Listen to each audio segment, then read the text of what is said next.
Hi, everybody. Welcome, welcome. I hope that everyone is doing good today. Happy Sunday. Oof. Pluto moving into Aquarius today. Next 20 years is going to be very, very transformative and pivotal, right? So why am I not seeing these? Oh, here they are. Okay. So hi, hello, hi V. Hi Jennifer. Hi Ashley. Oh man, COVID. Ugh. Sorry, hun. There's a lot of stuff going around right now, like sickness and stuff. It's crazy.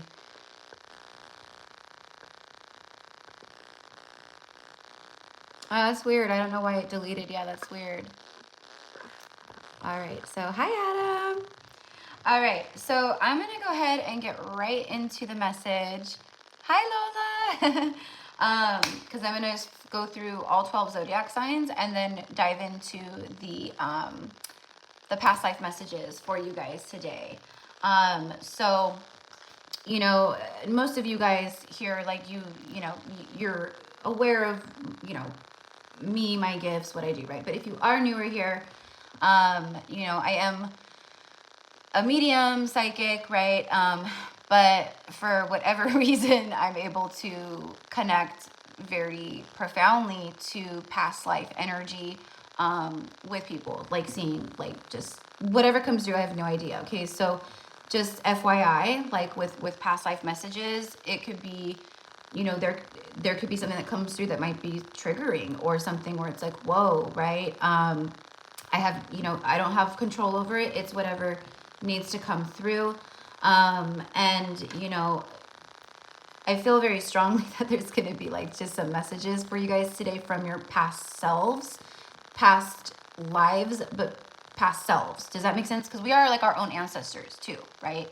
So I don't know. It should be interesting. I like past life readings are like, honestly, like it's like my favorite thing. I love doing past life readings for people, but we will see what comes through for you guys. Where I'm taken, FYI, when I start doing the personals, I'm going to take myself off camera, so you just see my hands. So it just helps me. I'm just going to connect and like take a moment and then see what comes through for you guys.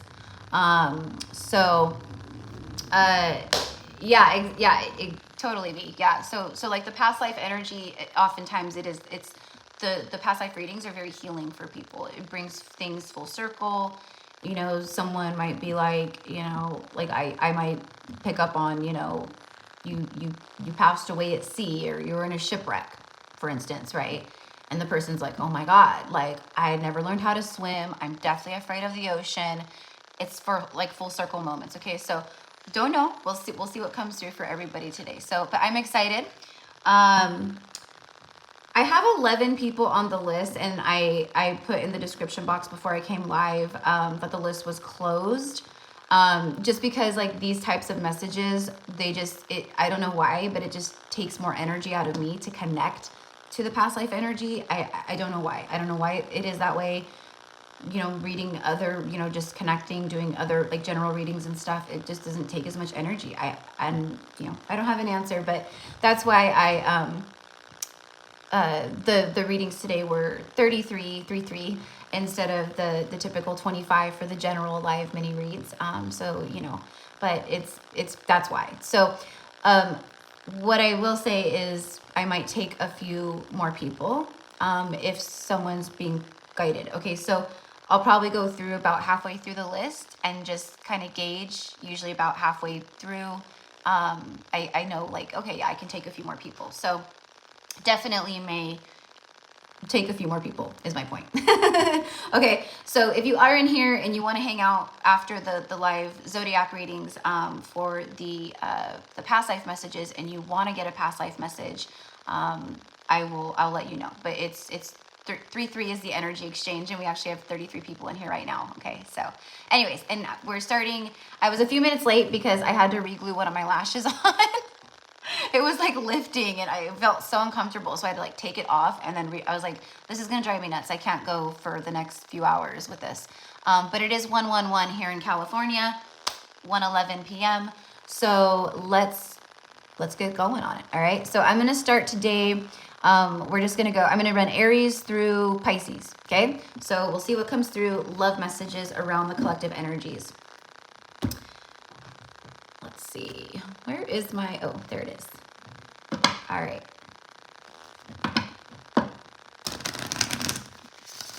Yeah. 2024, the year of the Great Awakening. Absolutely. Yeah. It's going to be a highly transformative year for sure. But it is time. It is time to align, right? All right. So, oh no, V, you're fine. You're fine. I already have you on the list, hun. I just did it right before I came live. I just updated it and said that the list was closed. Just because, I didn't want anyone sending payment through and, I could always refund people, but,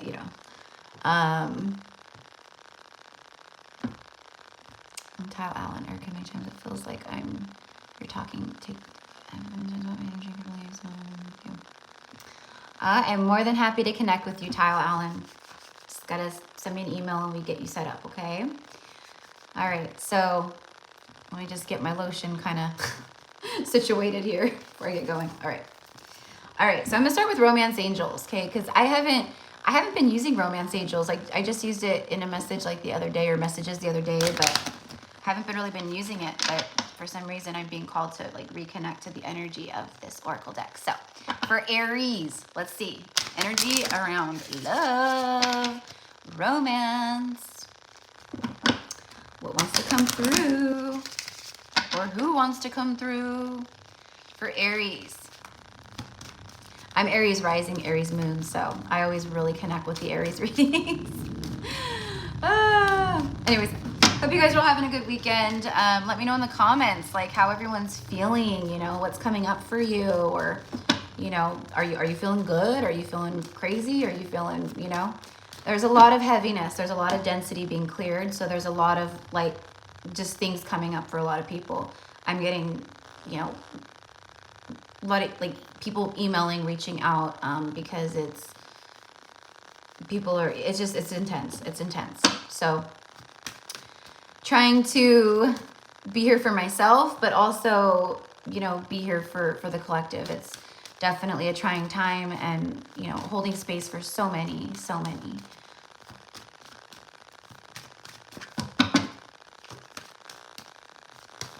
Yes, yeah. December was pretty heavy too. Yeah, see, and for me, January's heavier than December was. Just a lot, coming up. And I've said I feel like January's been like a residual. It's like residual of 2023, and it's like moving out, clearing. Pluto and Aquarius will definitely help with that. But it's just, I'm not an astrologer. Like I don't, but I connect to the energy. I just feel what I feel, and that's what I feel. So I welcome February with open arms. I am over January. Personally, I am so over January. I'm like, come on, February. I welcome you in.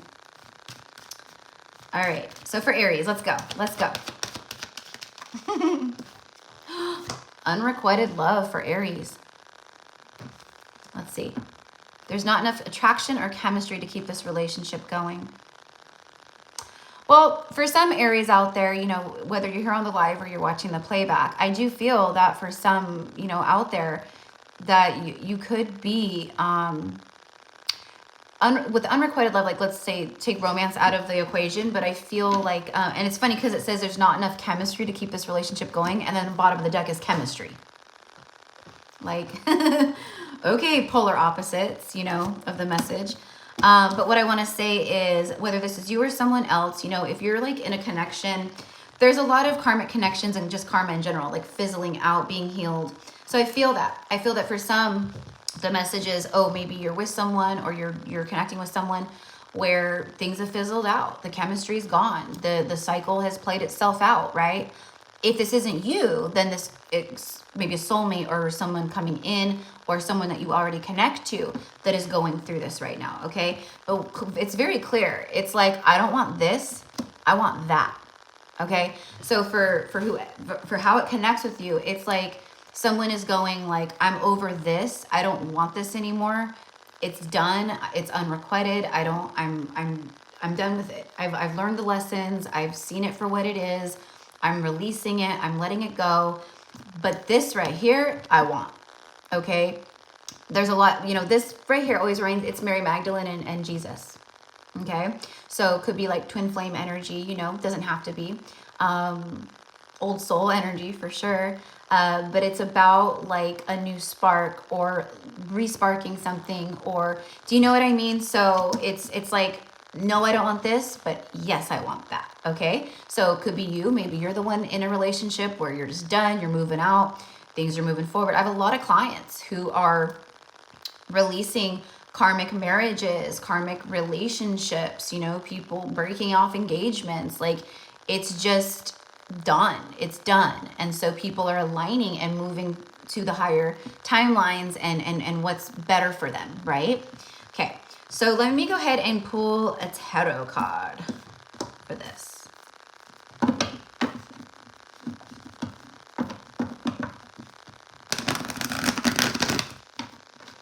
I also think that for some of you guys that this is someone who showed you unrequited, okay? But like you knew the chemistry was there.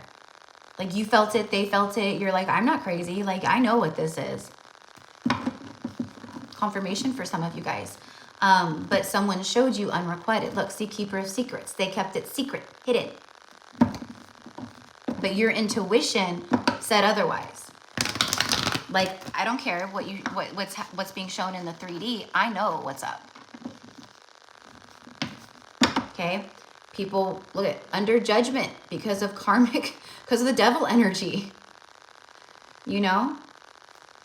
Someone's going through awakening. They're seeing the light, reconnecting to their soul. And this right here is going, it's being scattered to the wind. All right.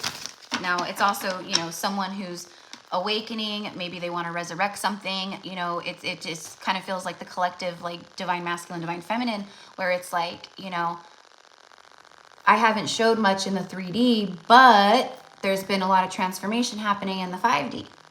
So there could be a resurrection here of a very strong bond connection, okay? But someone had to maybe work some stuff out first. Could be a new person too.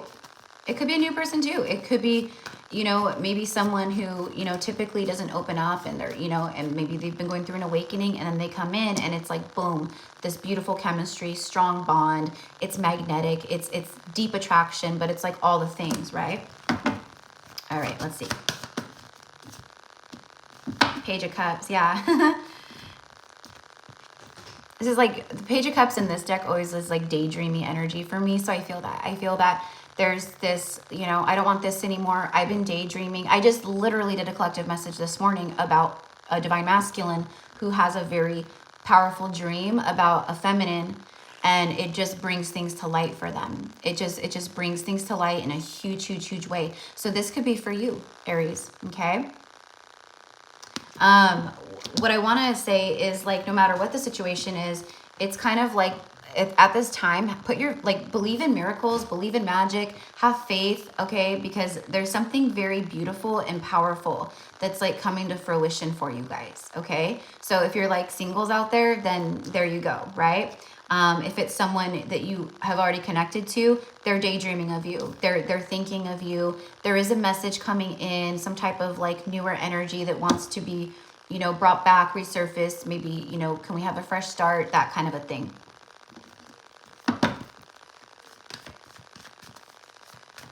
It's all heart-centered though. It's all heart-centered.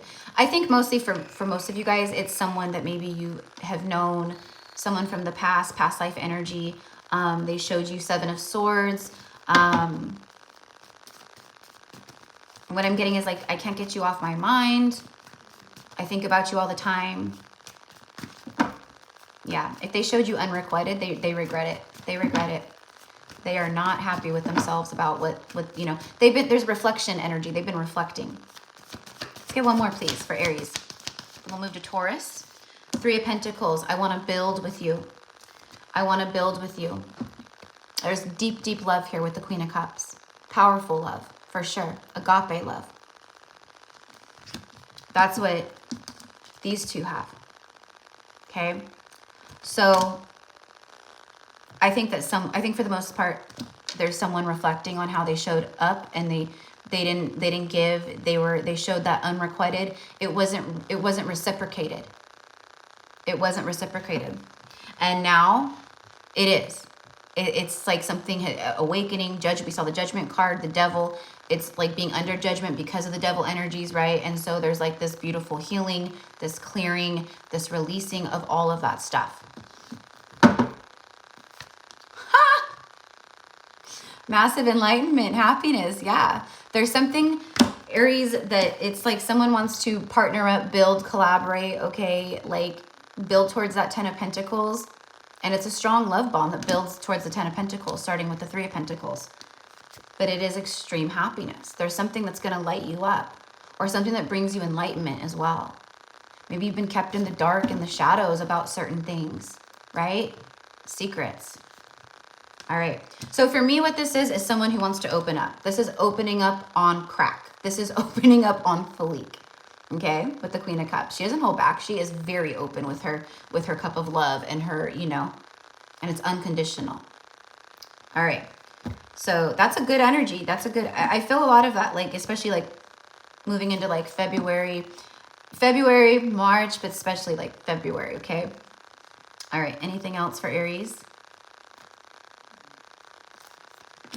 We have Leo energy, and then of course we have like the water energy and then earth energy here too.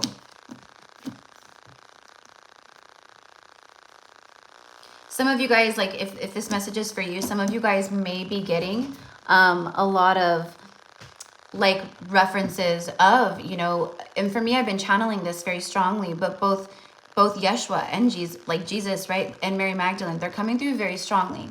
Very strongly. And I feel Jesus very strongly showing up for so many right now. So for me, it might be a confirmation. Maybe you're seeing references to Mary Magdalene or to Jesus, right? So just FYI, just a little confirmation. Okay. All right. So that is what I have for Aries. Let's see what we have for Taurus. I can't stop here. The song that came out in my collective message earlier, or one of the things I said was, the song Dreaming, 'cause I'm dreaming of you tonight, by Selena. And I'm hearing it like on repeat right now. So for all y'all, whoever that's for, someone is dreaming of you, thinking of you a lot, manifesting you a lot. All right, here we go. For Taurus. Let's see. Whoa, hello. Free yourself, Taurus. Someone needs to free themselves from something in love, or they are freeing themselves from something in love. Again, whether that's you or someone that you connect to. I'm kind of getting like with the unicorn, right? It's like someone realizing their magic, their power, you know? Like, why am I keeping myself stuck and bound in this? Like, I can, you know, this little measly fence is not going to keep a unicorn in. All right, it's time to take back control of your life. So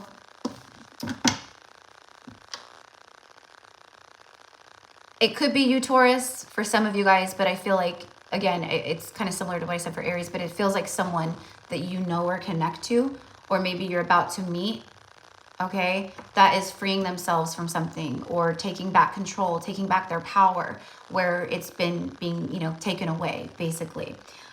See, bottom of the deck is forgiving and learning. As you release and heal the past, as you release, free yourself, release. There's something, there's cords being cut here. There's cords being cut for Taurus. And I think for most of you guys, it's going to be someone that, you know, you probably know. But I also feel for Tauruses out there, and for a lot of people, again, you know, there's a lot of this right here where we're freeing ourselves and we are rising more into our power, right? Okay, so, you know, for some of you guys, you may need to hear this, like, just forgive yourself. Like, this is all about a learning experience and lessons and all the things, right? Spirit, the angels, God's source, the universe, the divine, they have your back, okay? So whoever needs to hear that right now.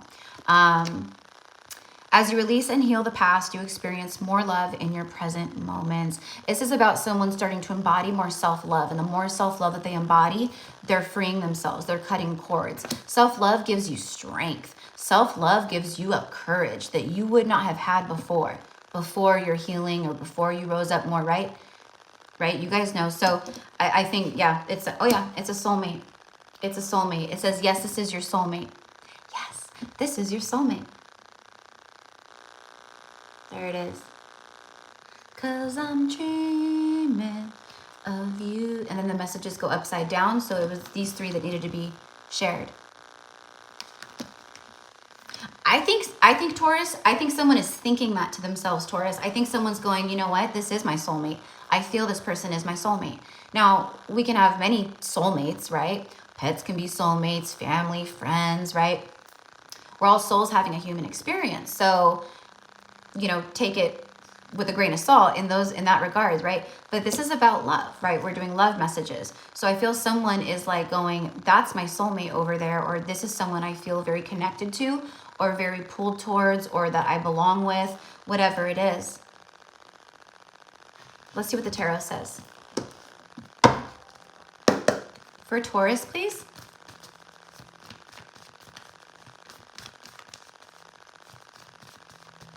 Someone is just realizing their magic, their power, that they're capable. They're loving themselves more. They're going, why have I been putting up with this? Or why have I been keeping myself stuck? It's almost like, too, like I realize this is my own fault. Like I'm doing it to myself.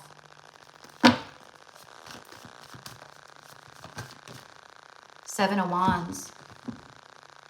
Seven of Wands, you know, has just like all the cards, different meanings and stuff. But it's like, you know, taking the high ground, standing your ground. You know, it could be a card of defensiveness, a card of protecting yourself. She's protecting herself right here from all these wands that are trying to come at her. So I feel that. I feel like Taurus, you guys could be connecting to someone, or this is you, where you're in this mode of healing. You're protecting yourself. They're standing their ground. Her solar plexus is lit up. It's like willpower, confidence, you know, where it was lacking before. There's a replenishment of it now.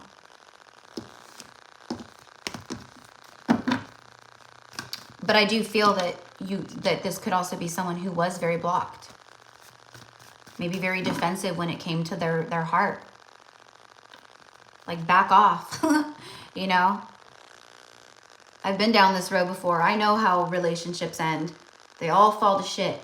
Everything always does. Feels very jaded, this energy. But it's like they're not jaded anymore. Or they're healing out of that jaded energy. Death card, bottom of the deck, Scorpio. Transformation, metamorphosis, and then there's the Six of Wands. Big fat yes, but it also speaks of victory after a long battle. If you're in this energy where you're stuck and bound, or you're just like, you feel like you're a prisoner in your own life or whatever, that is victory. When you start to awaken to that, when you start to rise back into your power, right? That is victorious energy.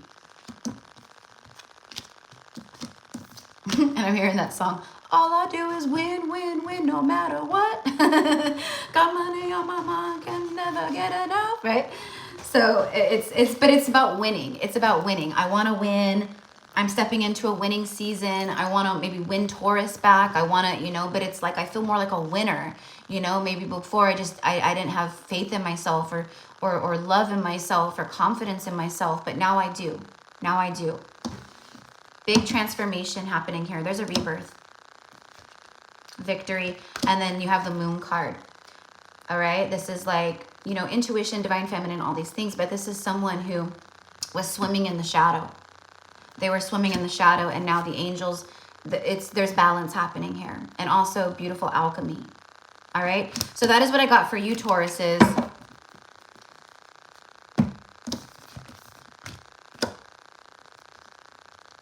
For some of you guys, you could be connecting with someone that is having a hard time freeing themselves from things. And they're working on, you know, they're rising more into their power, and there will be a victory, or the universe is saying that there's meant to be a victory, or they want a victory. But I think for the most part, it's someone who's been struggling and they're no longer struggling, or they're getting out of struggle mode. Like survival mode is also what I'm getting. Someone who's been living in survival mode. All right, so that was for my beautiful Tauruses. So hi everybody. Hi guys. All right, so who's next? Gemini. Gemini. All right, so let's see what the Geminis have for them around love and romance at this time.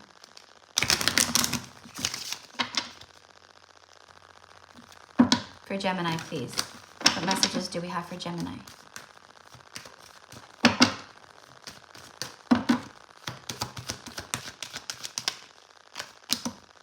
Passion. Bottom of the deck, unrequited, showing up again.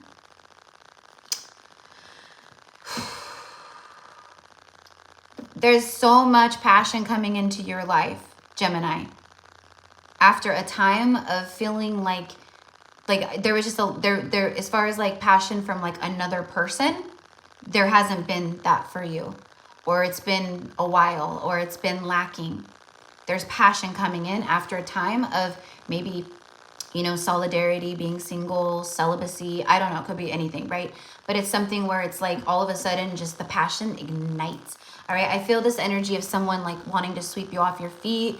I have to be honest, this does feel like a newer energy. It feels like a new soulmate is what I want to say. It feels like someone new that comes in and they just sweep you off your feet, and you just feel like, holy crap, like this is heaven sent. Like this is the universe. This person is like, you know, probably an earth angel, you know, something like that. But they come in with a higher vibration because you're at a higher vibration.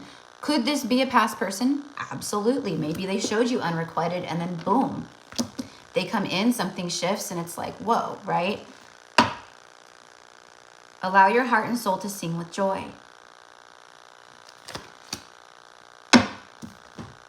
There's not enough attraction or chemistry to keep this relationship going.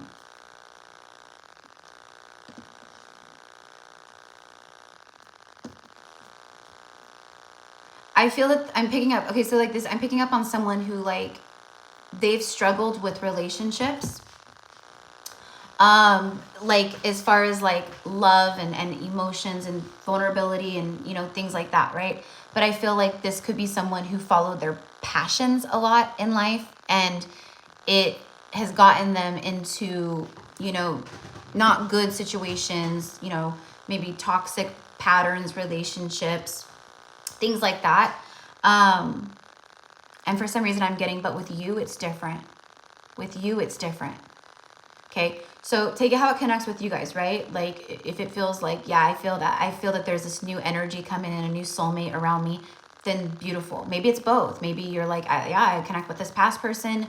They could be maybe, you know, a past life soulmate, twin flame. And then maybe you feel this new energy around you. You just maybe feel, it just feels like, I know something's like the levee breaks, or something about to happen. Ace of Swords, bottom of the deck.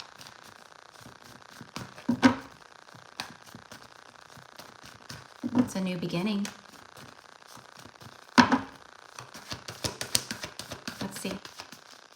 Three of Swords. Separation, pain, heartbreak, right? This is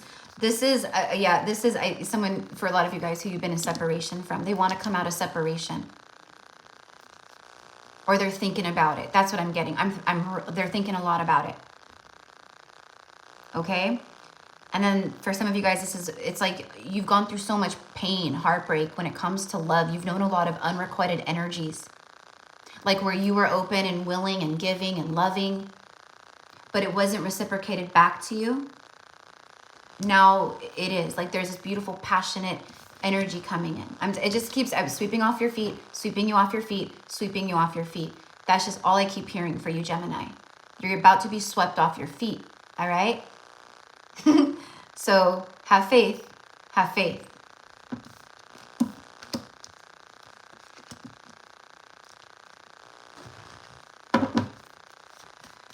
feel one more.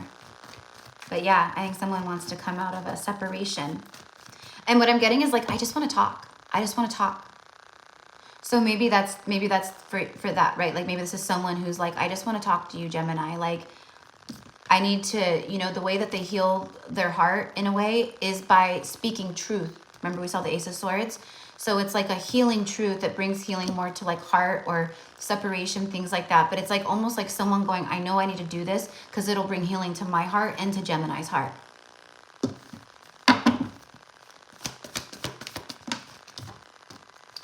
You can't make it up. 4 of Swords. Clarifying 3 of Swords. Healing the heart. I just said that. I need to speak to you, or I need to say something to you, or whatever it is, right? And it brings healing to the heart, to both of your hearts. And then literally the next card out is healing, surrender, and the heart right there.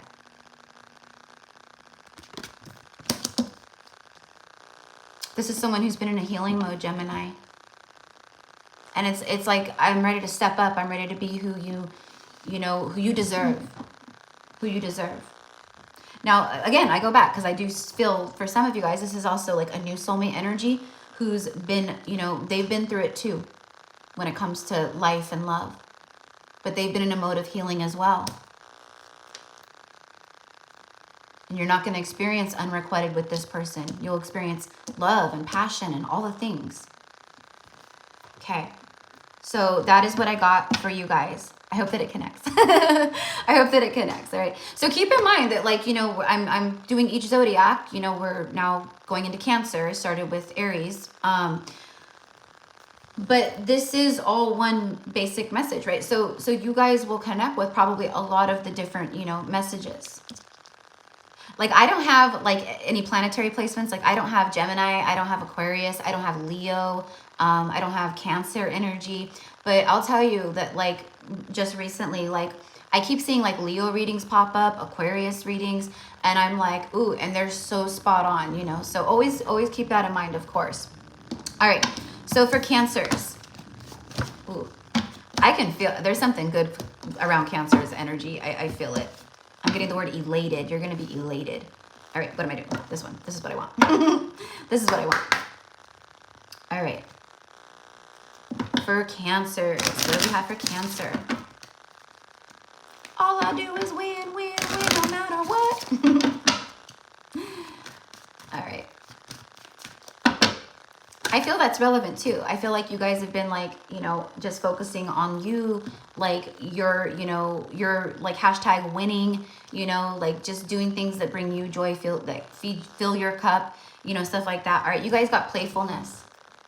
Playfulness for Cancers. I love this card. It says to recapture romance. So to recapture a romance, that means it had to have been lost at some point or something happened. Allow your inner youthful spirit of fun to shine.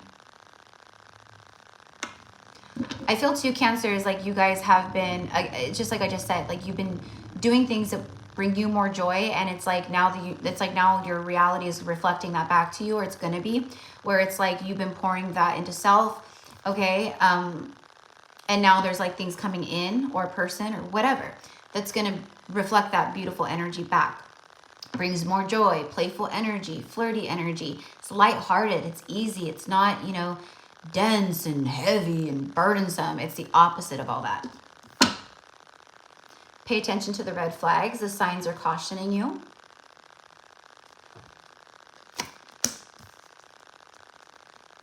And then very soon, clearly decide what you want so that it comes to you now. You guys have been doing some very powerful manifestation work and just, you know, all that when it comes to love. But this is like, I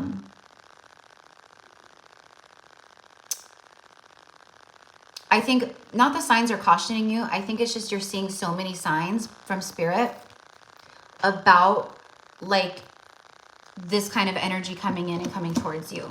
It's like, I forget who I just said that to. Maybe it was Gemini, where it's like, I just feel it. I feel something coming in soon.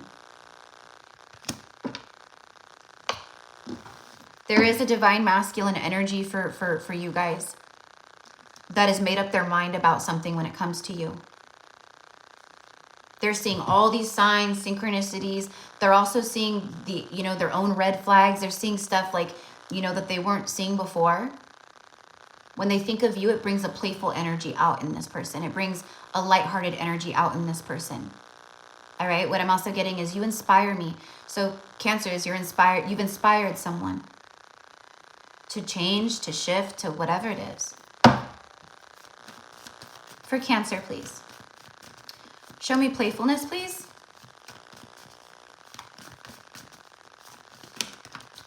Two of Swords.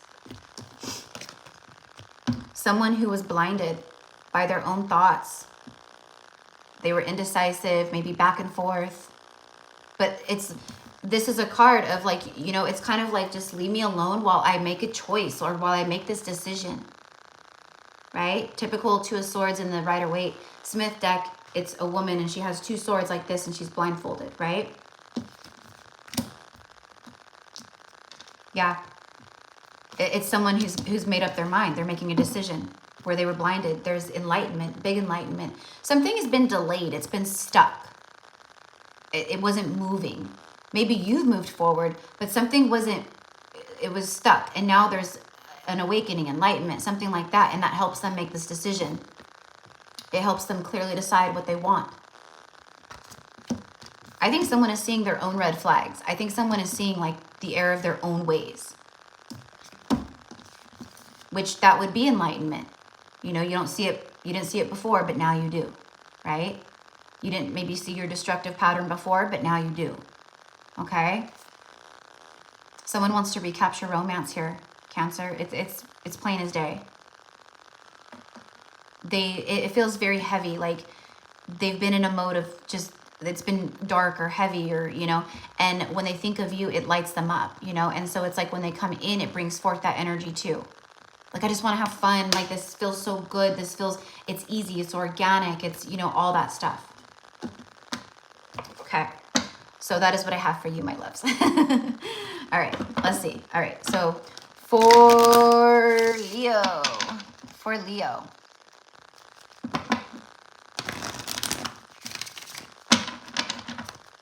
For Leo. What do we have for Leo?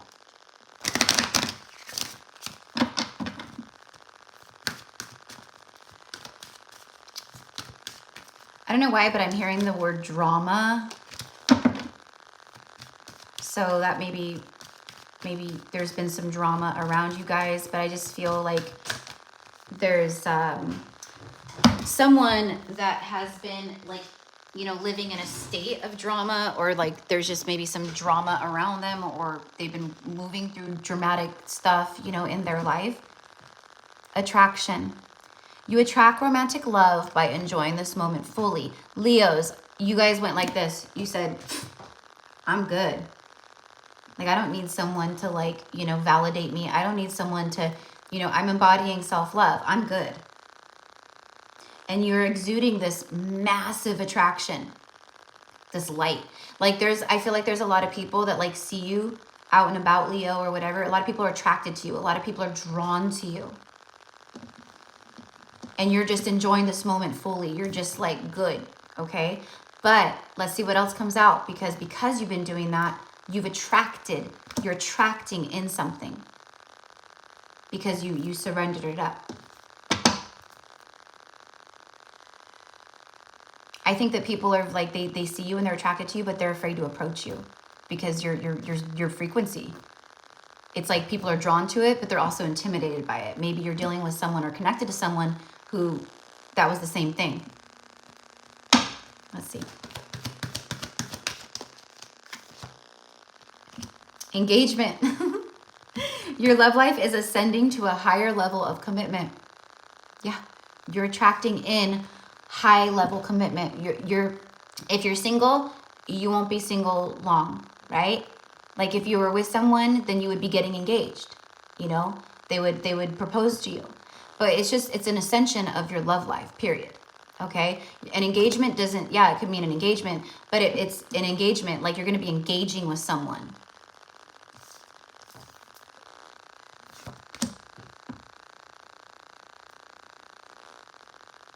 Someone sees long-term commitment with you. I think you know this person, but it doesn't have to be that. It could be someone new that you're attracting in. And then, you know, I'm also getting it moves quickly. It moves quickly. Like someone who sees your worth, your value. They see the whole package, the whole shebang. And they're just like, I'm not letting this person go. This person is freaking miracle. This person is my person. All I can say, Leo, is you guys are highly attractive right now. Okay, people are, you know, they may not be approaching you. Maybe they are. But there's definitely like, oh, I don't know what to say about that. How to explain it. There it is. There's the long-term commitment. I think people are just afraid to approach you, but it's like they see you, but they're just like, but like this person, they're like, maybe they were like that, but they aren't like that anymore. Or they won't be, or they don't want to be. There's like a magnetization. There's something magnetizing back. But there it is. There's long-term commitment, a solid offer, laying down roots. This has taken a long time too. Like I feel like for, you know, who this is for, you've probably been single a long time, or maybe you've been connected to someone for a long time where, you know, it's like you had to go do you, and this has been moving very slowly, but something shows up. This is 3D. I think a lot of people collectively are going to be like, this is divine union here. There's a lot of stuff. And I think that a lot of people are going to see that traction right in the beginning of the year. At least the first 6 months of 2024, I would say. For sure. So that's what I got, Leo. Okay, so let's see. The World card. Completion. Someone had to complete big cycles. They had to learn some karma. Okay? This also speaks that you guys have completed a massive cycle too, and you're moving into a new cycle. This moves to the Fool. Yeah. This could be a secret admirer, but there's romance here with him. He's the Knight of Love, you know? And he can have his shadow side, and he could be a taker, you know? He could come in and love bomb you, and then he's gone, right? But this is someone who wants to show up. Like, they're taking the time to, like, you know, lay a blanket out, pack a picnic, wrote a love letter, you know, brought flowers, you know? Like, maybe they take you horseback riding on the beach, you know? I don't know, but it's someone who shows up, and they show up correct. Maybe they didn't show up correctly before, but they do now, or it's someone new. You have an admirer. I told you, you're highly attractive. People are attracted to you. They're watching you. They're seeing you. They're going like, damn, what it would be like to be with Leo. But you are moving into a new abundant cycle, period. But there's a big solid offer here. In love, for sure. This is long-term. See, and then the engagement card. It's a high-level commitment. Something that lasts. Okay, and then I'm also getting deep regret. So I feel like someone had deep regret too, Leo. For some of you guys. All right. Virgo. Now we're doing Virgo. Okay. So, all right. Oh, there we go.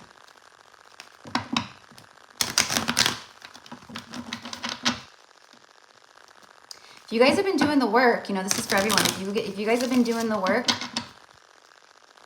you know, this is, you know, you've been raising that vibration. You're sitting in like abundant cycles, in a love vibration, you know. We can't be in love vibrations all the time, 24/7, of course, right? There's always the light and the dark. There's always the ebb and the flow. But you have risen your vibration, then this stuff is what you are calling in.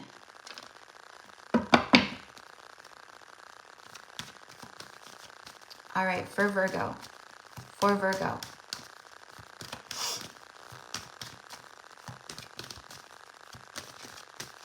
So hi everyone, welcome. I know I'm like missing all the comments, but thank you guys for being here. When I'm reading and channeling, it's too distracting to try to like look at the comments, you know. All right, here we go. For Virgo. Whoa, it just like fell out, and then when I went to go get it, it just like flew. Something is coming in fast. Something is coming in fast and hot for you, Virgo. Hot potato, hot potato, hot potato. Ooh, it's the honeymoon card. You're going to be going through like it's going to feel like you're, you know, it's like the honeymoon phase. You know, it's all lovey-dovey, honeymoon, you know, all that. I can't, you know, I always just want to be with you, you know. This is not toxic though, all right? I don't, unless it comes through, it's not something that's channeled very much, you know, as far as that stuff goes, right? Like I wouldn't be channeling, you know, you guys have risen above the karma in relationships for the most part, for most of you guys, not all of you guys, for sure. But so the stuff that you're calling in is gonna meet you on your level, right? You're not gonna take anything less than. Enjoy the bliss of holiday time together. Okay. This is something that's been moving towards you slowly. And look, bottom of the deck, and then look, goes upside down. It's new love. Could be someone that, you know, is coming in with a new vibration, a new frequency, and wants a new start, maybe. But it's new love. You guys have attracted in, you guys, it's something that makes you feel like you're on cloud 9, all right? It's like what I'm getting is like, this is it, this is it, this is it. So it's like when you meet this person or come into, you know, physical like connection, union with this person, you just both know this is it. All right. See, he's even on bended knee, you know, he's got his rose, like, you know, I feel that it's just like, you know, this is like proposal for me type energy. A new person has stirred your romantic feelings.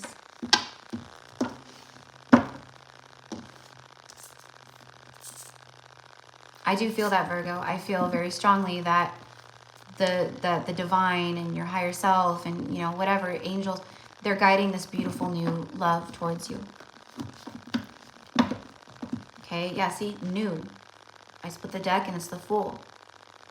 Leaps of faith, new starts, clean slates.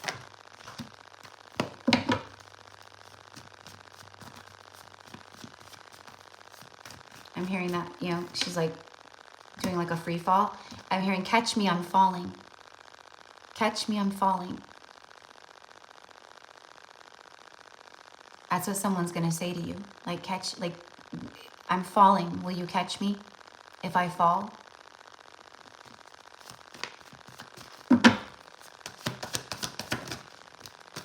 Page of Wands. Some type of communication, obviously, with the page. It's a messenger. This feels good. This is fun. This is, you know, it's kind of like, I feel like you guys bring out this beautiful, like these aspects within each other. It's good. It's healing. It's nice. Where it's like, let's say you're, you know, well, Virgo does rule the Hermit card, right? So let's say you're just naturally like more introverted, kind of hermity. You kind of like, you know, being more like homebody, you know, just, you know, kind of like that, right?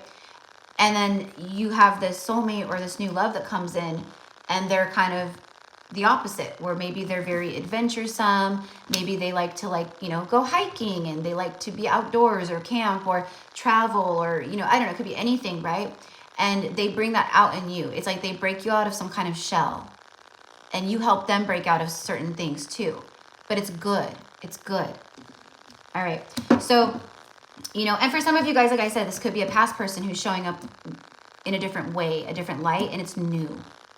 It's like this new version of them, okay? But I think for the most part, it's a new love. It's a new love, like the card said. So that is what I have for you, my loves. All right, my beautiful Libras. Libra. I always give my Libras a little love because I'm a Libra. That's why. I'm a Libra. All right. Here we go.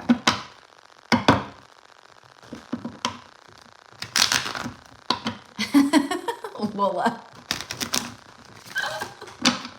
I love all the exclamation points, Lola.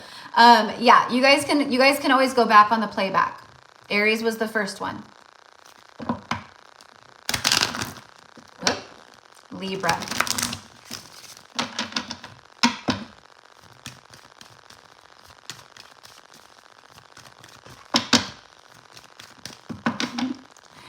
You guys are so cute. I love you guys. And thank you, Enchanted Pisces, as well. Yeah, that exactly. They're just trolling. Yeah, they're just trolling. All right, here we go. Here we go. Libra, you got calling in your soulmate. Da-na-na. Fun, fun. Pluto moving into Aquarius. We're going to have a lot of blocked people hidden from the channel on this live. So, I'm ready. Okay. Calling in your soulmate, Libra. You've been calling this person to you through all space and time. Your prayers, your affirmations, and your visualizations help bring you together. There's something here, there's an extreme faith, Libra, that no matter what was happening in your outside reality in life and whatever, love, right, that you just knew. You just knew. And you felt the angels supporting you. All right, this could be a very high vibrational divine masculine who has gotten his wings. Or her wings, could be an energy, right? We know it's energies, but clearly it's a man and a woman here, right? So, all right, so let's see. Let's get one more. What else about this for Libra?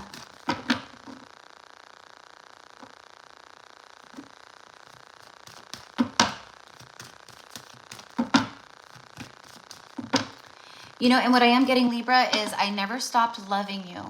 Okay, so whether, I just said through all space and time, it reminds me of like Bram Stoker's Dracula, where he's like through oceans of time, like I've loved you through, you know, it's like we've known each other before, you're familiar to me, and I've never stopped loving you. So when we come together, when we meet, whatever, when the universe aligns us, there's this extreme familiarity, and it's like I never stopped loving you. And it feels very instant, the love. See, bottom of the deck is reconciliation. Someone from your past, or you know, it could be past, like, oh, I knew this person 10 years ago, or this is someone I knew or I connect to, right? But it's past life energy. You're reconciling with a soulmate that you've been calling each other to each other. We'll say that. But I feel this person's coming to you. They show up to you. It's a reconciliation, see? And then the cards go reverse. So this is the message. And they're like in the clouds, like through all space and time. This is beautiful. Beautiful, Libra. Heaven sent. For some of you guys, it's someone that you already know, but for some of you guys, this is a beautiful past life connection that comes to fruition because you've been calling it in. Praying, affirming, doing your work, visualizing, tapping into your third eye and your heart chakra. And it's literally just like, it's forward motion towards you. It's like a train forward, right? One track coming towards you. Did you guys just see that? It was a little white feather. See that? Right here? It's just a little white feather. That's so funny. I have a down comforter and like down pillows and stuff. So it might be like somehow like, you know, maybe when I, you know, made the bed, maybe it somehow like fluffed out. I don't know. But how funny that we're talking about all of this like angel energy and calling in your soulmate and blah, blah, blah, blah, blah, right? Heaven sent. And then the little white feather. Okay. So white feathers could be a sink. And as I say white feather, I heard the name Heather. So Heather could be a name for someone here.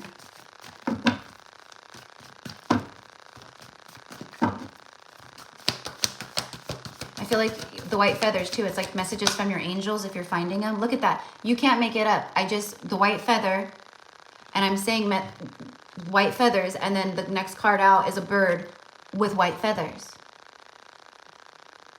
It's your angels dropping hints and clues, letting you know what's coming to you. You've been in this state. There's success here with you. There's abundance here with you. But this is like someone who, it's like you're good. You've raised your vibration. You've been doing your work. You're abundant on your own, focusing on self, doing what brings you joy, feels good. You know, maybe you don't do it all the time, but it's, you know, the overall.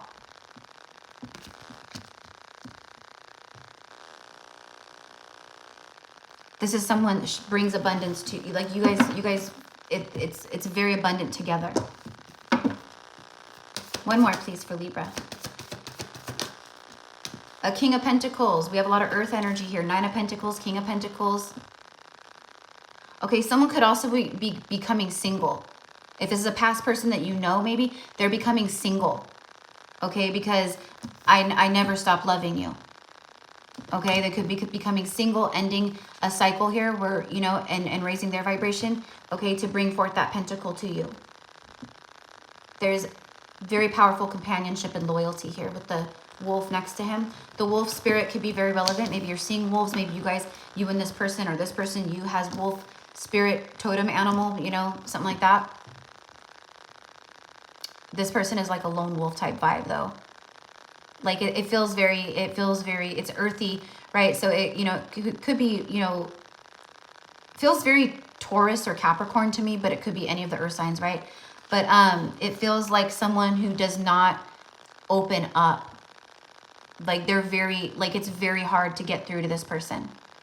Okay, but we know, like, especially like I have a lot of Capricorns around me. My dad's a Capricorn. Both my nieces are Capricorns. Like I've just dealt with a lot of that energy. I have some strong Cappy in my chart. You're hard to get in and like earn our trust, but once you do, you're like, we are yours. Like we will, you know what I mean? It's like that. That's what I get here for you, Libra. Okay. So,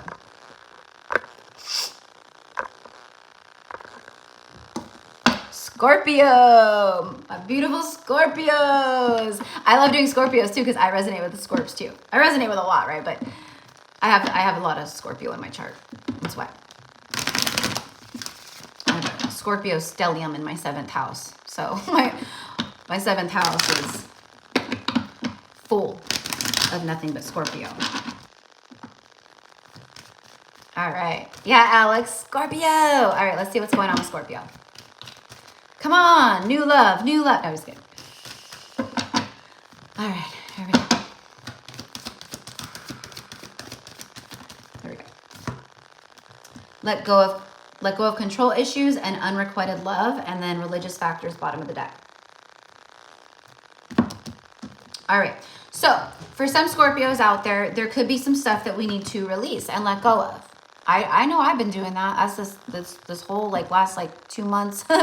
You know, there's been a lot of stuff coming up, shadow work, stuff that needs to be cleared that maybe wasn't cleared before, stuff like that, right? Oh, I thought I healed from this relationship 10 years ago. No, you actually just shoved it down and kept trucking through life, and now it's coming up in a form of maybe sadness or heaviness, or, you know, and you just need to purge it out, okay? But this is going to be different for everybody, right? So let go of control issues. But what I'm getting is this is a stubborn ass energy, Scorpio. You guys, there's someone around you that is very stubborn, very hard-headed. They don't like giving up control. They don't like, they will lose people in their lives because of their stubbornness, their pride, and their ego. All right? There is the unrequited energy. They showed you they were in the ego, or they're, again, hard-headed, so they showed you unrequited. Even though they didn't feel it, it's a lie. All right? Someone's being cracked the hell open. Their crown chakra is lit. This is spiritual awakening. You know, and this is, say, religious factors. So it says your love life is influenced by your religious upbringing and your spiritual path. Could be for some of you guys where this person maybe was, you know, brought up in a very religious household, or a different culture, or, you know, religion, whatever it is, right? And they just felt like, you know, maybe like that's what they were kind of putting on this connection. Like, oh, it's never going to work. We're too different. You know, our families are different. You know, I come from a rich family. They come from a poor family. You know, my family would never accept them, that kind of stuff. Okay. Take it how it resonates with you. Once you awaken though, and you become enlightened, that stuff falls away. It doesn't matter. The ego is shed. The devil energy ego, I mean, you know, the ego is not a bad thing. It's just the shadow part of it, the devil stuff, the pride and all that, you know what I mean? All right. So let's see what comes out. And then you have forgiving and learning right here.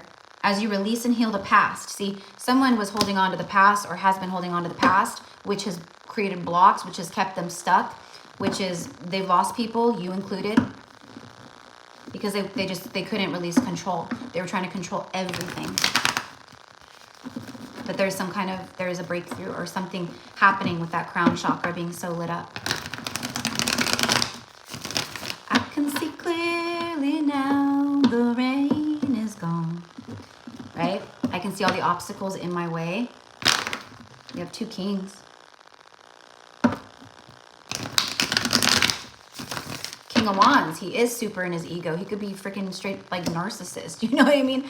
But I just feel this is someone who, it's just they hid behind the ego.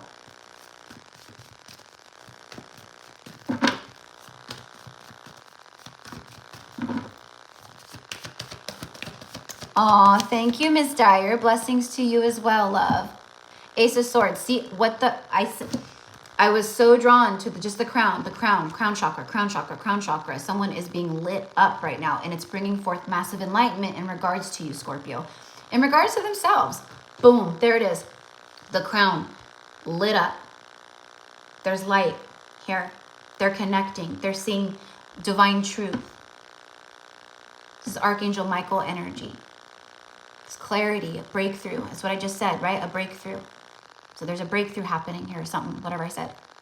This is someone who they've been lost in their own ego and their brain. And they've been spinning around and around and around with it.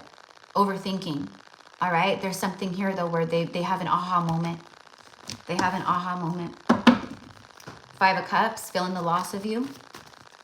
Maybe they've experienced a loss that help, you know, oftentimes, you know, we might, something happens. For me, right, 2016, my brother and my grandma, 3 months apart, lost them both unexpectedly.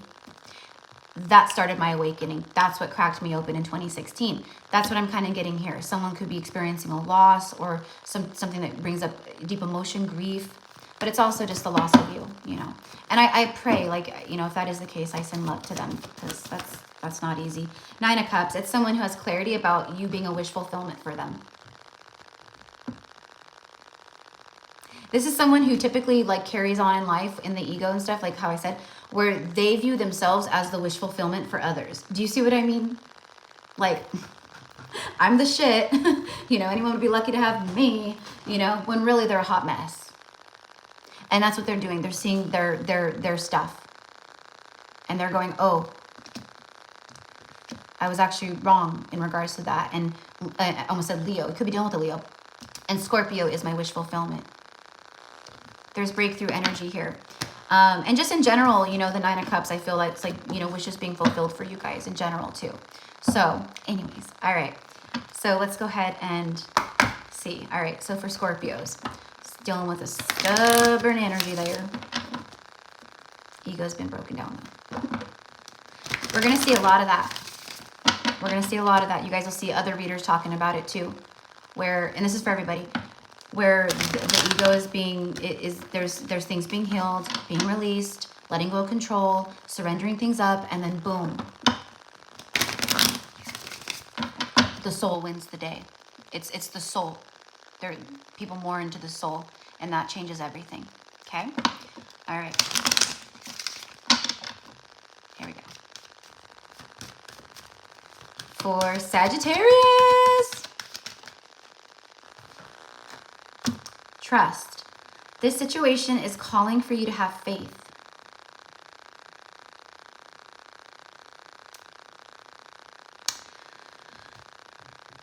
I feel like there's I'm picking up on like someone who has had a very hard time trusting.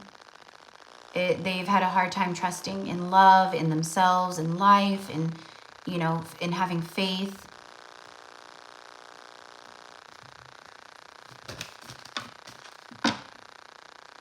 But I feel too, Sag, that this is a message to you about, like, you have to trust. And I feel like you guys have been. But maybe there's a reason right this moment or at this time where it's like, just trust. Have faith. Chemistry. It's someone that felt such a... It's someone who feels such a strong, like, chemistry with you, Sag, that they didn't trust it. It's that too good to be true energy.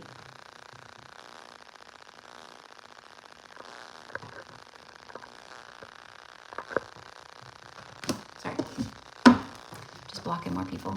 All right. I didn't trust it. I never felt something this strong before, and it scared me. It's scare. It's fear. I didn't trust it. And that's what, like, it's like You know, fear is like the opposite of love, right? Like, you know, hate is the opposite of love. Fear, when you're, you know, in that fear, it's like it's a trap. It's a trap, but it's an illusion. It's a lie. It's not real.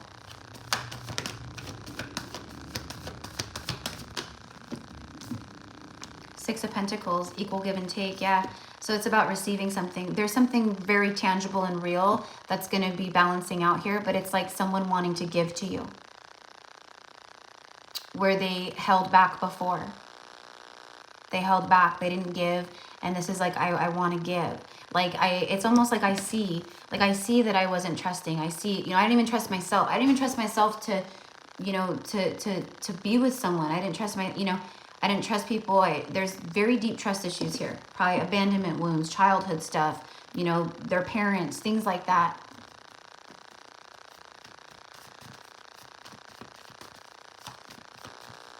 And again, I'm getting that I can see clearly now the rain is gone. I can see all the obstacles in my way. 4 Wands and the 2, see? I didn't see it. This is someone who was indecisive. They held back and they were blocked. And 4 Wands, union, celebration, coming together. This is someone that just didn't trust love. But something has shifted. Something has shifted. More likely an awakening or this or that or whatever. But the blindfold is off. Let me just very quickly, before we move to Capricorn, clarify the 2 of Swords, please, for Sagittarius. Their thoughts were their demons. Do you know what I mean? They were battling demons, but it was their thoughts. Again, the fear, illusion. The typical 2 of Swords and Rider-Waite-Smith, she's holding back. She's got her swords like this, and she's, you know, and it's kind of like, get away from me. Otherwise, you right? 2 of Swords. See? All right, 6 of Cups, past life soulmate. There it is. This was so strong, what I felt. I didn't trust it. But this is, it was about their past. They didn't trust and they were blocked because of their past. Childhood, what did I say? I felt it. All right, it's not gonna be for everybody, but it was their past. Let's just say that, stuff that's happened in their past. Someone has grown and evolved. Okay, but this is past life soulmate here for you guys.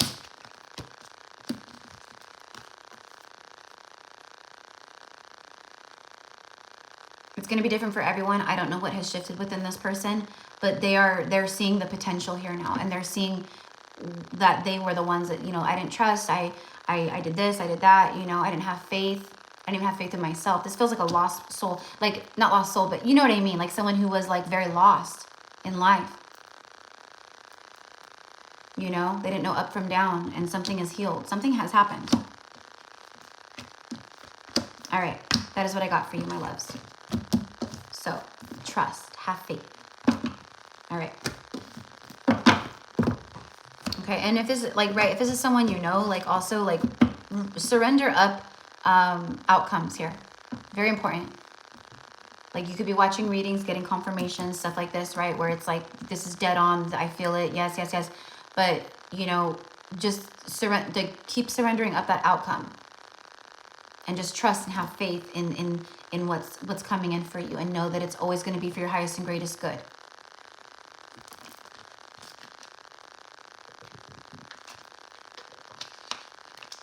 All right.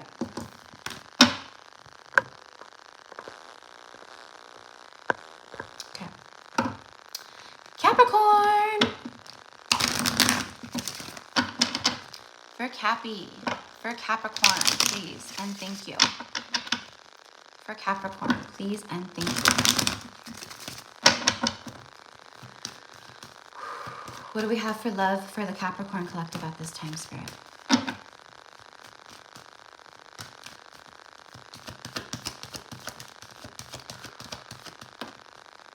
Let go of control issues.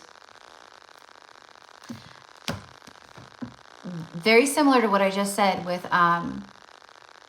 to Sagittarius about a very stubborn energy, Capricorn. Capricorns are known to be very stubborn, so this might be you. I don't know. But I just feel that it's someone, maybe you're dealing with another Capricorn, or someone that has a lot of Cappy in their chart, or they just, carry that kind of vibe of the Capricorn energy. Like I said earlier about Capricorns when I was talking about it, I forget who I was reading for, but I said they're hard to get through. It's a hard, you know, but once you get through, you're in for good, for life, right? Okay. So someone is not letting go. They've been holding on to something, having a hard time letting go of the control and trusting. Allow the situation to unfold naturally.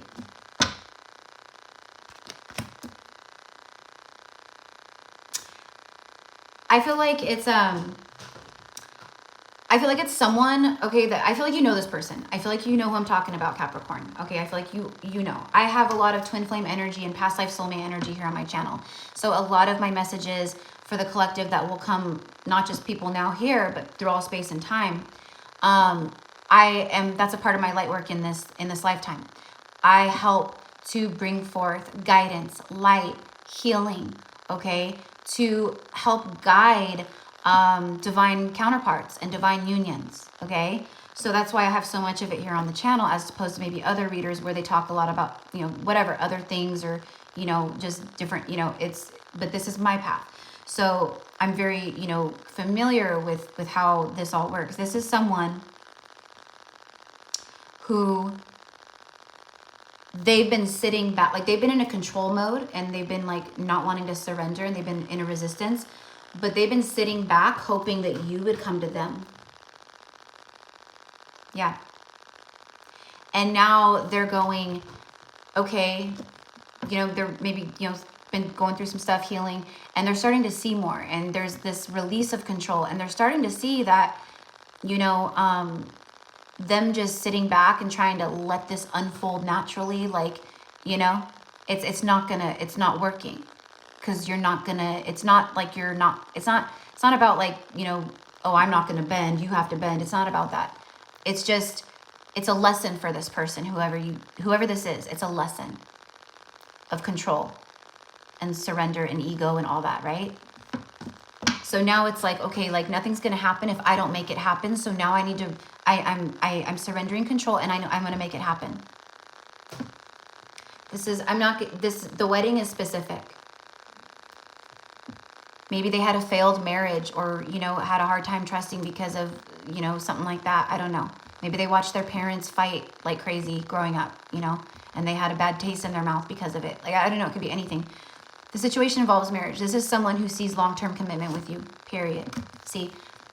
And then it goes upside down again. So it's like, these are your two messages. Someone could also be letting go of a very controlling karmic partner or situation. Maybe, you know, a spouse or long-term companion.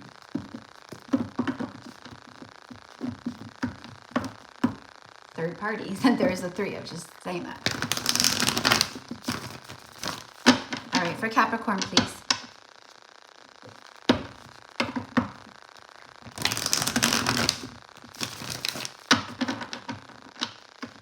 I'm also getting Capricorn that, like, until this person, like, maybe didn't see themselves getting married or married again. They see marriage with you. At the very least, long-term commitment. You know, you inspire something within them about that. All right. For Capricorn. Ooh. See? 3 of Swords. This is someone maybe that you're in a separation from, but also third party. Someone's going through a separation, or they're severing ties, cutting cords with a partner or a karmic third party situation. I felt that. See, it always comes. Thank you, Spirit, for always backing me up. But I always feel it and see it before, you know. Page of Swords. This is someone who spies. There's that spying. This is also someone who's learning a lot about life. About love, about you, about, you know, maybe soulmates. Maybe they're learning about twin flames. Maybe they're, you know, whatever it is, they're learning stuff in this at this time, or they've been learning. And that's, the more that they've been learning, the less it's helped them surrender control. But there's someone who watch you. They see you. They spy on you. They just watch. I just feel like, you know, I never took my eyes off of you. Yeah, someone is breaking free and walking away from some type of long-term partnership or something. A family dynamic, something. I don't know. Not going to be for everyone, but I feel it strongly. Okay? And at the other end of it, it's like someone wants to come out of maybe a separation from you, or you know, it's honestly, I feel like there's a conversation here for you guys. That's it. I feel like someone is releasing control. They have been, maybe they're in the midst of walking away from stuff or cleaning up stuff in their life, and they want to talk. Maybe they want to talk to you about what's been going on with them, but I just feel like they want to talk to you, right? Okay, that's what I got for Capricorn. Aquarius, all right? Let's see.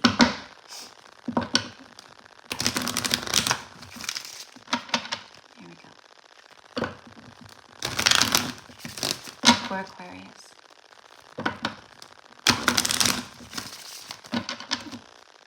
All right.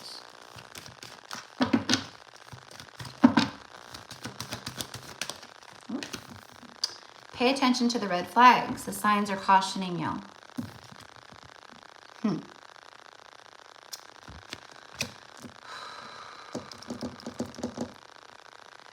I feel like that maybe there's been a few energies approach you, or maybe people reaching out to you or trying to, like, you know, connect with you, and they're not on your vibration, and you very quickly see like the red flags. You, very quickly, like, it's not even, it's just so natural, you know, like, nope, this is not for me. Nope, this is not for me. You know, we tap our heart and we send them love, but nope, not for me. And I feel like you're about to see someone, or connect with someone, or reconnect with someone where maybe there were red flags in the past or something like that, but it's like there's no red flags. It's just like, could this really be it? Like, this is different. Okay, that's what I get. See, past life relationship. You've known each other before. It's a strong past life soulmate, a bond, or, you know, maybe you have known this person in this lifetime as well.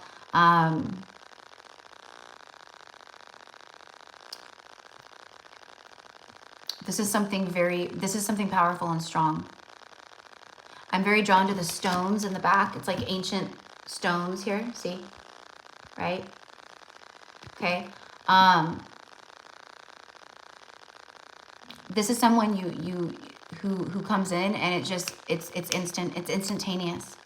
There's so much love because of, and that's what I mean. Like, there's no red flags. It's just like, you know, you might even be a little like, you know, like, kind of not cautious, but, you know, just like, whoa, is this really happening? It's like that.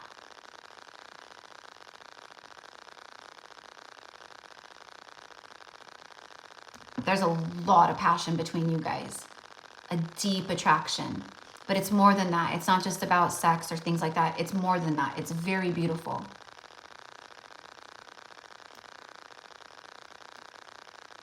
I feel like, you know, I feel like for who this is for, most of you guys, that you've been celibate, or you've just been not like really dating, again, because you pick up on red flags like that.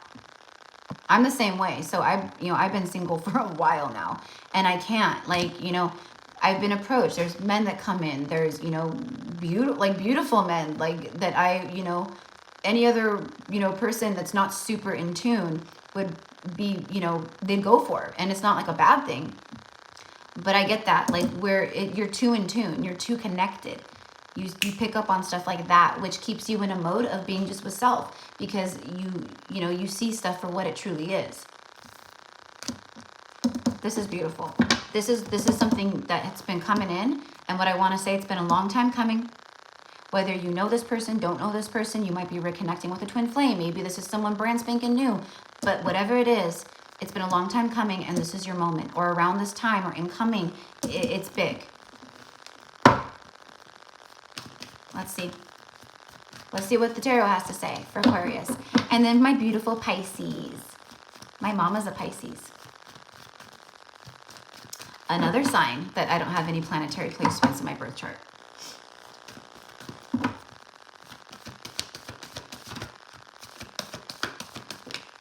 Page of Wands. You got 2 pages here, and then bottom of the deck is a 6 of Wands. So this is victory for you. And that's exactly how I felt it. I felt like you're just like, like it's like all of the light and the magic and the universe and the angels is like shining down upon you. Not just in love. I feel that over you in general, period, right now. But we're talking about love. These are love messages. So this is victory after a long battle. You've been going battle with by yourself though. You didn't have a spouse, a partner. Maybe you did at one point. Maybe they were the battle, right? You had to overcome that. I don't know.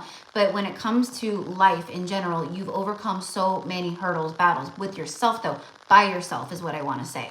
You did it all alone. And now all of a sudden, there's this beautiful like love energy. And you know how I said it's like this, like it's like when pigs fly. It's like, can this be real? That's what I was saying. There it is. Oh yeah, sure, that'll happen when pigs fly, you know, or when hell freezes over, you know. Well, hello, this is the moment. And it's just it just bursts your heart chakra open even more.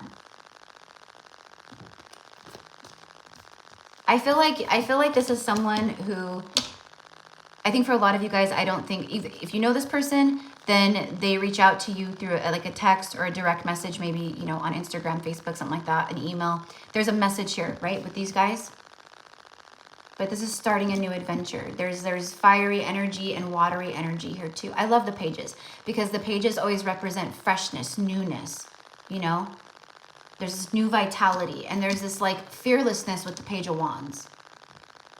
Someone may also want to apologize to you about something, you know. It could be about, you know, sorry, I ghosted you. Sorry, I, you know, whatever, breadcrumbed, or sorry, I, you know, said this or whatever. Again, this is a strong, beautiful soul tie, past life, very intense, very deep, very beautiful. This is not karmic. All right, that is what I have for Aquarius. Okay, and next is Pisces. So, hello everybody in here. Thank you for hanging out. All right, for Pisces, let's see what Pisces has today.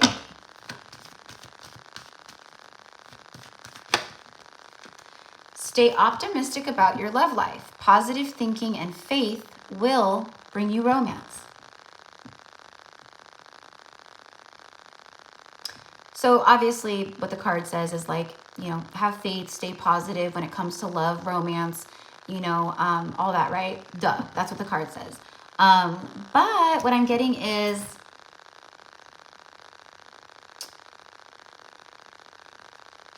I think that it's something, it's like a reward. Okay, is what I want to say, right? But it's just about like, it feels like that when it happens. It feels like, wow, like I'm really seeing, like when, you know, it's like sometimes people, right, we can get a little, you know, not jaded, but maybe a little discontent or just kind of like, you know, you might have moments of disbelief or doubt where you're like, I feel like I do all the right things. I feel like I'm doing my work. I feel like, you know I'm raised my vibration. You know, I've cut things away. I'm doing all the things. And I've had faith and I've been optimistic, but like, gosh, like, you know, it's almost, you know, kind of like that vibe.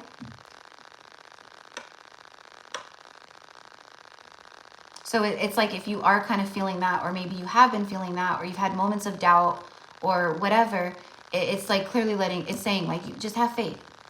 Have faith right now. Something's about to happen. Remember Jiffy Pop? Like you could put it's popcorn in the little like tin aluminum pan thing, and you cook it directly over your stove, and it's like pop pop pop pop pop pop pop, and then like it forms like the bubble, and then it gets like really full, right? Okay, something's about to pop. It's been popping, and it's been growing in the ethers, and it's about to pop. Okay, for some of you guys, you may have made a love altar. Okay, and Spirit's saying, by the way, that helped, that worked, because it does. It's centralizing energy, and you set intentions, and you honor, and, you know, it could be self-love. I feel like self-love altar, self-love candles, self-love rituals, you know, but it also calling in love to you. That's not going to be for everyone. That's more specific, but you'll know if that's you. Maybe you bought a love candle, you know, and you burned the love candle. See? The love candle. true love. All right, so for Pisces, this is the romance of a lifetime. And he is a warrior. This is someone who will fight. They will stand up for this love, for you. I feel like, you know, if it's someone that you know, then they want to do that. But it's something, it's like I said, a reward. It's like this beautiful true love energy, and then wedding. Calling in the one. High level commitment. The situation involves marriage. Your positive thinking and your faith called this in. All right. The 3D can be, you know, the 3D, it's the illusion, right? So it's just like, you know, we sometimes get really hung up on that, but it's like, it wasn't about that. And you had to consistently keep like getting yourself into that state of trust, faith, you know, trusting in what you can't see, right? But believing before you see it. Not seeing is believing, it's believing is seeing. All right. See what the tarot has to say for Pisces. 5 of Pentacles. See, this is what I was talking about. Now, this could be someone that, you know, maybe made you feel out in the cold at some point.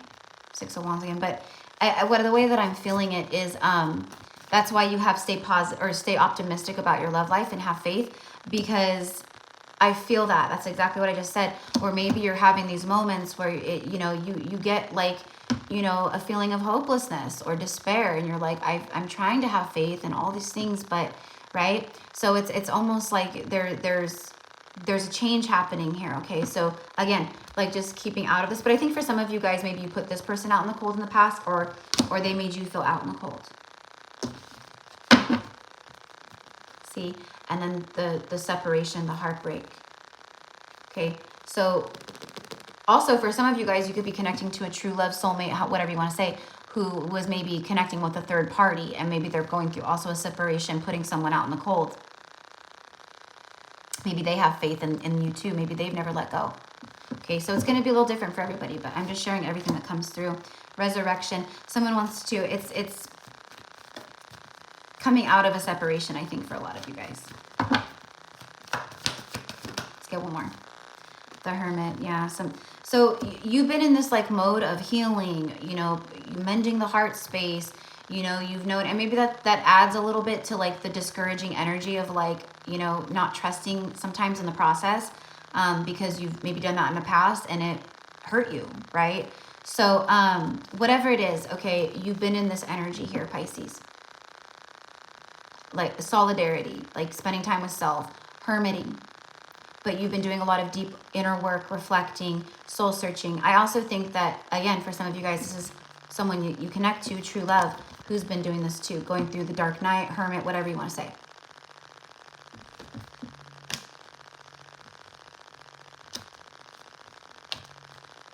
I just want to grab one more before we start the live readings. Okay, so, okay, I don't need to, because this is exactly what I felt. What I felt is like through all of this, right, for you and this person,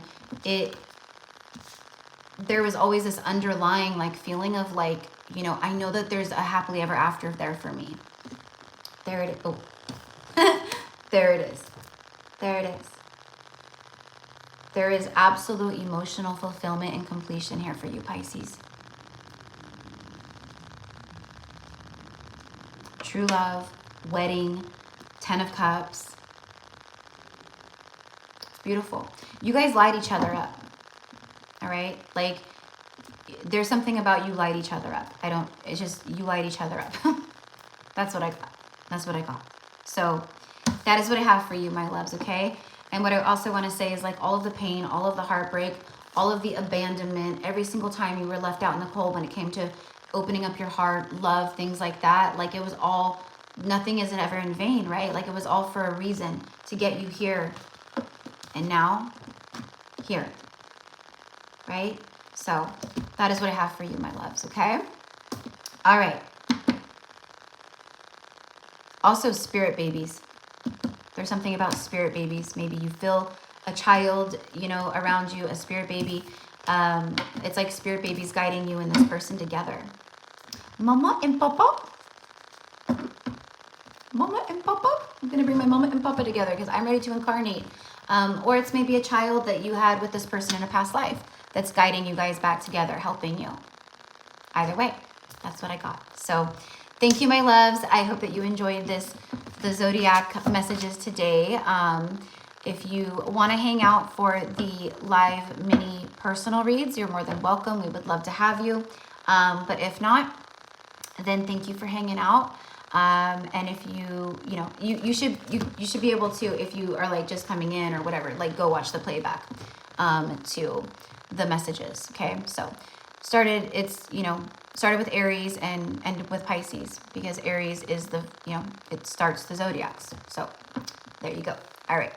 So let's see. There's like so many comments. There's no way I'm gonna be able to catch up with them.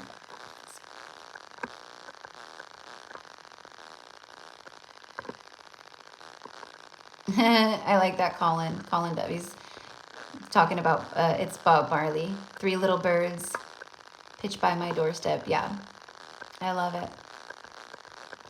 I didn't even know that they were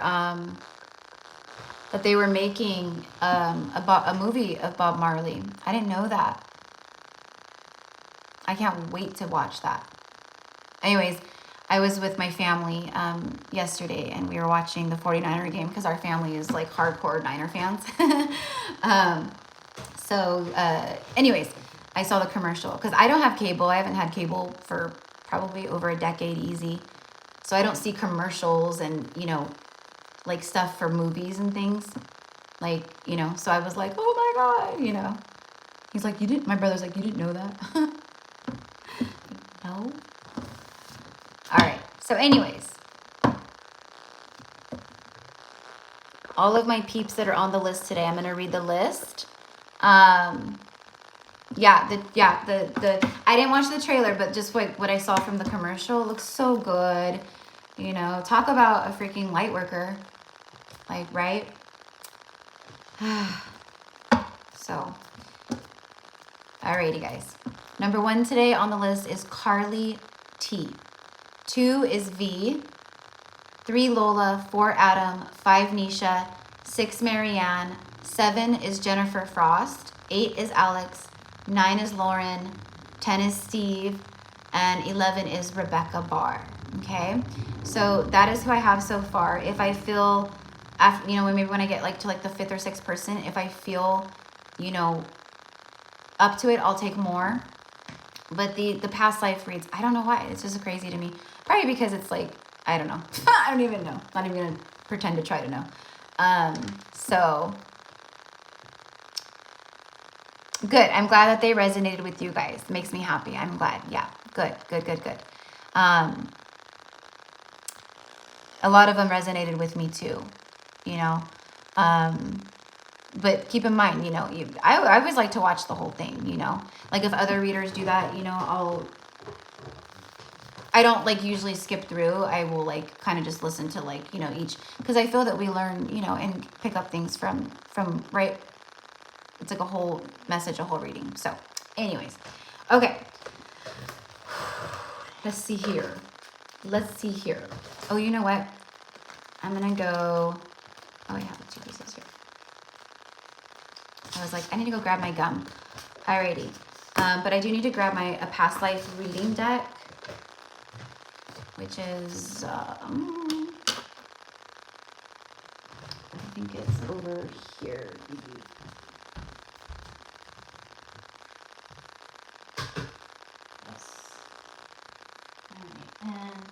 Sorry guys, I'm just kind of scanning the energy over my decks over here to see if there's anything that calls out.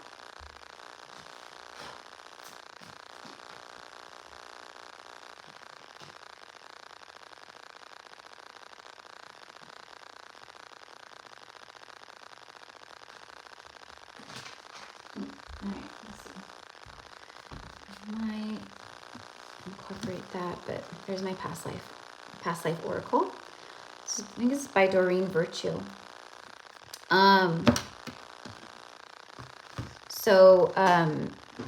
When I do the past life messages, I'm going to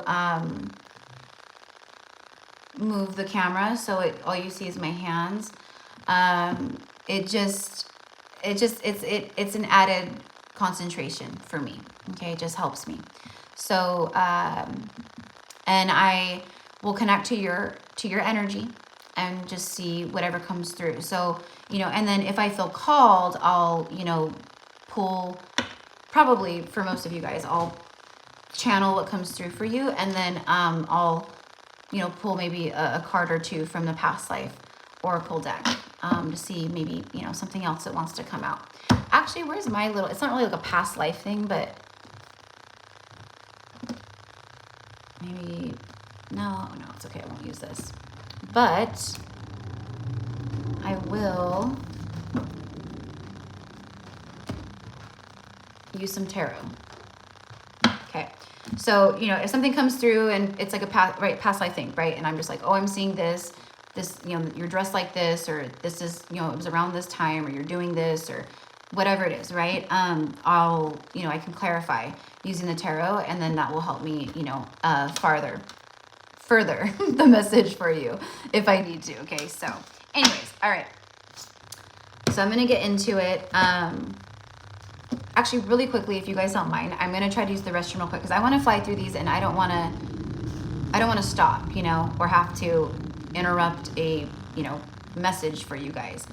So if anyone else wants to go grab a drink or whatever, I'll be back in just a minute. Okay, I'll be very, very fast.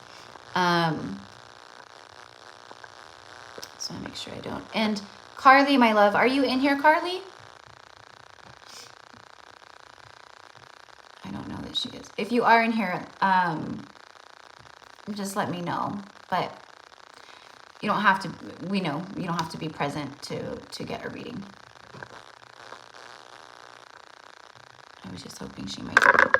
And then V. I know V's here. Lola's here. Adam's here. Nisha. I don't know if Nisha was in here or not, but it's okay. All right. So, BRB, my loves. BRB. Actually, I have this gum right here, but I'm gonna go grab my other gum, my double mint gum. So, okay. So Jennifer is here. Cool. Awesome. Yeah. I thought most of you guys would probably be here like for the live, but.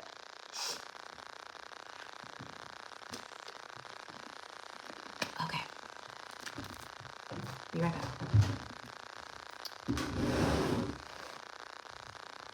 I think I might grab a couple of grapes too.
Okay.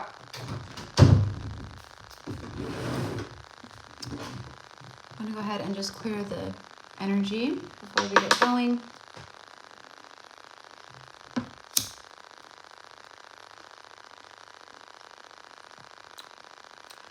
So Carly number 1, and I was already picked. Stuff was already started coming through for you, Carly. And just to reiterate, the past life messages, I have no idea, right? I mean, just like everything else, but I don't know what's going to come through. It might be sad. It could be painful. It could be, you know, beautiful. It could be, you know, shocking. It could be, but that's what the past life messages are like. Okay. And I'll also be whatever comes through from like your, you know, like it's like your past self. Okay. Is what I want to say. If there's messages for you that need to come through from your higher self, your past self, about your past, about this lifetime, then obviously I'll share that too.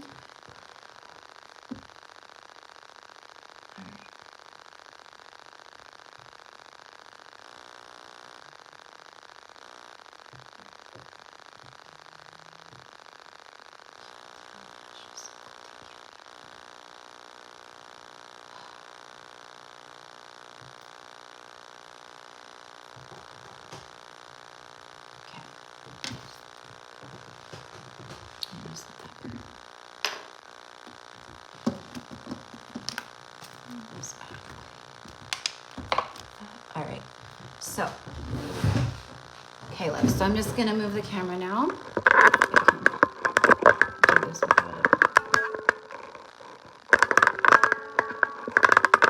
right, that's good enough. Okay. All right, so for Carly, so I'll since stuff is already starting to kind of just like I was peeking through Carly, the very first thing that came through for you was a past life where there was the loss of a child. This child, it never had, it didn't grow, like it didn't grow up is what I want to say. Like the way that I'm seeing it is, kind of like, you know, like in the old days where we had, like birth doulas and, you know, where they would be around us, helping us through childbirth, right? I see like a wooden bed. There's 4 posts. I see white sheets. You're in a, just like a white underdress, you know, like how in the old days, like women underneath their dresses and stuff, that was like our undergarments, right? Like in the older days, we didn't have like, you know, it was many years later when the bra was invented, the brassiere, right? So anyway, so that was like our undergarments. So you were in that. Okay. So the baby was not born like stillborn, but it passed shortly after that. And what I'm specifically getting is, it's like a trauma that has sat with you for many lifetimes, including in this lifetime. I don't know if you have children or what your viewpoint is on that, but it's something that is painful, whether that's subconsciously, but I'm getting like womb healing. So healing within the womb space. I don't know if that's something that you're familiar with or anything that you have ever, you know, worked with, but I'm getting that as advice for you in regards to this. Okay. I'm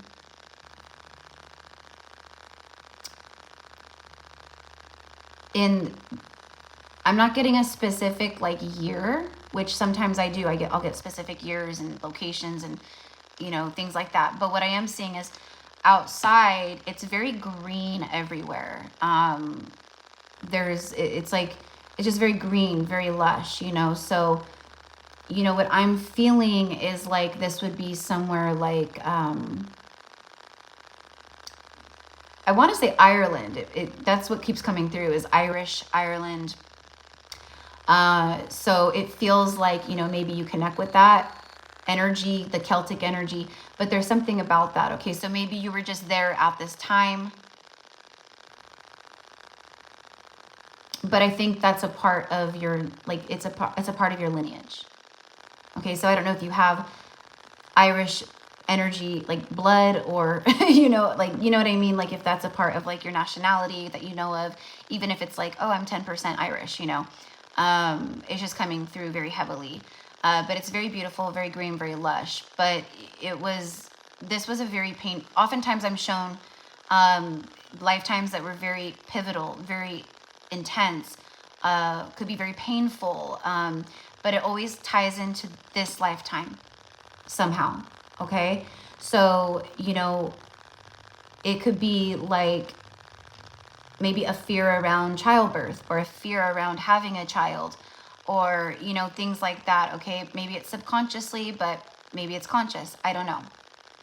But that's what's coming through. Okay, so I'm just gonna pull. Okay, and when I get these types of messages about death, childbirth, children, anything like that, where the child was taken young, especially like this, like what's coming through is like you didn't even have a chance to name the baby.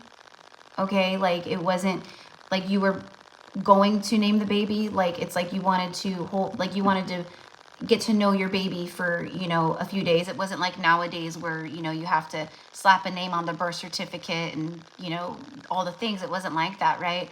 So you had time to kind of sit and feel the essence of your child and really decide on a name. You probably, the way that I'm feeling it, you had a few different names already for boys and girls, because again, back then they didn't have ultrasounds. You didn't know what you were having until you had it, right? This baby was a little girl. Okay, I will say that. So the guidance here that I am always guided to give in these situations when I do past life messages is to name the baby. Name the baby. Give it a name, honor it. You could speak to it, talk to it. But there's something about like, I release this and I set this free. I set this free. Okay, but I will tell you this. This is a child who is around you now.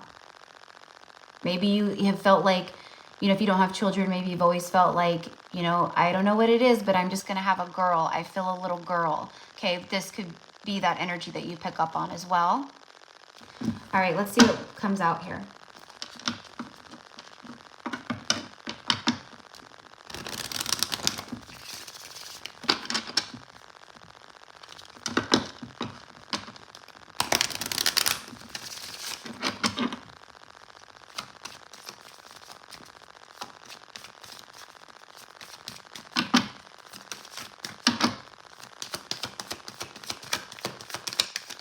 Whoa, hello.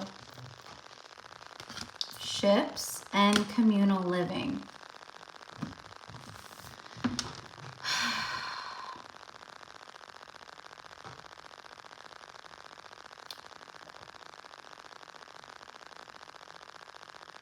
I don't know the specifics, but this feels like, with the ships, it feels like you hadn't been in this location for very long. Like you arrived there by ship. But here's the thing. I felt like you originally did reside there. So you left for a while and then came back. Okay? I feel like you conceived the child probably while you were on the ship. By the time you hit land, it was about time. That could have had factors as to why, you know, what happened, or, you know, whatever it is. Okay? I don't know exactly the specifics of it, but I'm being shown a heart, but the heart rate is very slow. So I just feel like what it was initially when the baby was born, it was very healthy. It looked, you know, on the outside, everything was perfect. So that's why it was such a shock when the baby transitioned. But I feel that it was due to heart failure. Something about maybe the heart not fully developed, even though the child was full term. Okay, so, and then communal living, I just feel like communal living, I just feel like this was like you were in like a homeland or somewhere where in this particular incarnation or whatever, like this was like you were surrounded by loved ones and your people, and it was a very difficult time. Very difficult time. This is the kind of stuff that we, whether we are aware of it, not aware of it, I mean, right? 99.9% of people out there, you know, until you really start tapping in or awakening, getting closer, not closer, but stronger to your past life energy, or maybe get a past life reading or work with someone that does past life regression work. You know, you're not going to really know. You know, you might resonate with certain places in the world or timelines or his points in history, things like that. But anyways, this is the kind of stuff that often, you know, will come through. It's, yeah. So anyways, I feel like for you, this is subconscious, but I feel like you'll resonate with the message for sure. And that's your confirmation. You get goosebumps, chills, anything when you listen to this. But the advice is just to name the little girl, give her a name, and just and allow yourself to release it. Look at, I stopped shuffling the Death card. What are we talking about? What happened? There was a transition. Okay. 5 of Swords. It's like you just felt like, it's almost like why is this happening to me? Like it was, you thought this was a very victorious, successful, happy moment in your life, and it ended up not being. And I just feel like that was a darkness that you carried, it's almost like you were angry, which is to be expected, right? Angry at God, angry at life, angry at the journey, right? So this could all be emotion that is still suppressed, which is why I was getting womb healing around your womb space. There, you know, there's so much information out there specifically about that. You don't necessarily have to like go do, you know, go meet with someone and have them do it, but you can. There's, you know, there's people out there that, you know, that's what they specifically do. Maybe you've been called, or this is a part of your path in this lifetime as well, where maybe, you know, you are a doula, or you know, are called to, you know, stuff with children or babies or mothers, or, you know, I don't know. I'm just sharing everything that's coming through. All right. That is what I have for you, my love. Okay. And the timeline that I'm specifically seeing, again, I'm not getting a specific date, but I am seeing 1500s, the 1500s. So, you know, again, that should resonate with you. And, you know, you could always ask for confirmation to assign things like that in regards to it. But yeah, but that's what I have for you. Okay. So next is V.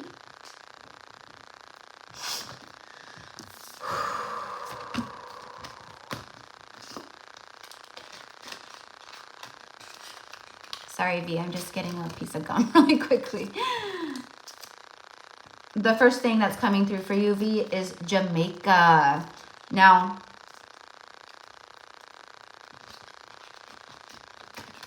like the Caribbean islands. Now, for many, many years, the Caribbean and the, you know, that area is ruled, it's still, I believe, still to this day, British territory. Okay. So I feel that what I'm getting is, okay, so you were married to someone who was a tradesman, or traded, I don't know, spices or fabrics or silks or something like that. But you weren't from there. You were just living there. Okay. And you witnessed you witnessed a lot of horrific stuff there. Okay. Because you've always been an earth angel. You've always been someone that you could discern between right and wrong very easily. A lot of people can't, you know. There's been horrific acts throughout history that have happened, you know, still to this day is happening, right? But it's like you were in this beautiful place, this like what everyone would consider to be paradise, but you saw through all of the nastiness, you saw through all of the hatred, all of the control, all of the things, right? So going back, you, again, talking about the ships, like how that came out for Carly, you arrived there by ship. That's how we traveled back in the day, right? We didn't have airplanes. It took us months and months for, you know, most of our voyages, you know, things like that, right? So, but you sailed from, like, I guess, you know, England is what I want to say. So that's where you were from. So again, I don't know if that's not like in your bloodline today, like if that will resonate as like, oh yeah, my family originated from there, or oh yeah, we have, you know, English ties, or, you know, things like that. But anyways, you were there temporarily, but you know, so you were going to be leaving, but that's what came through.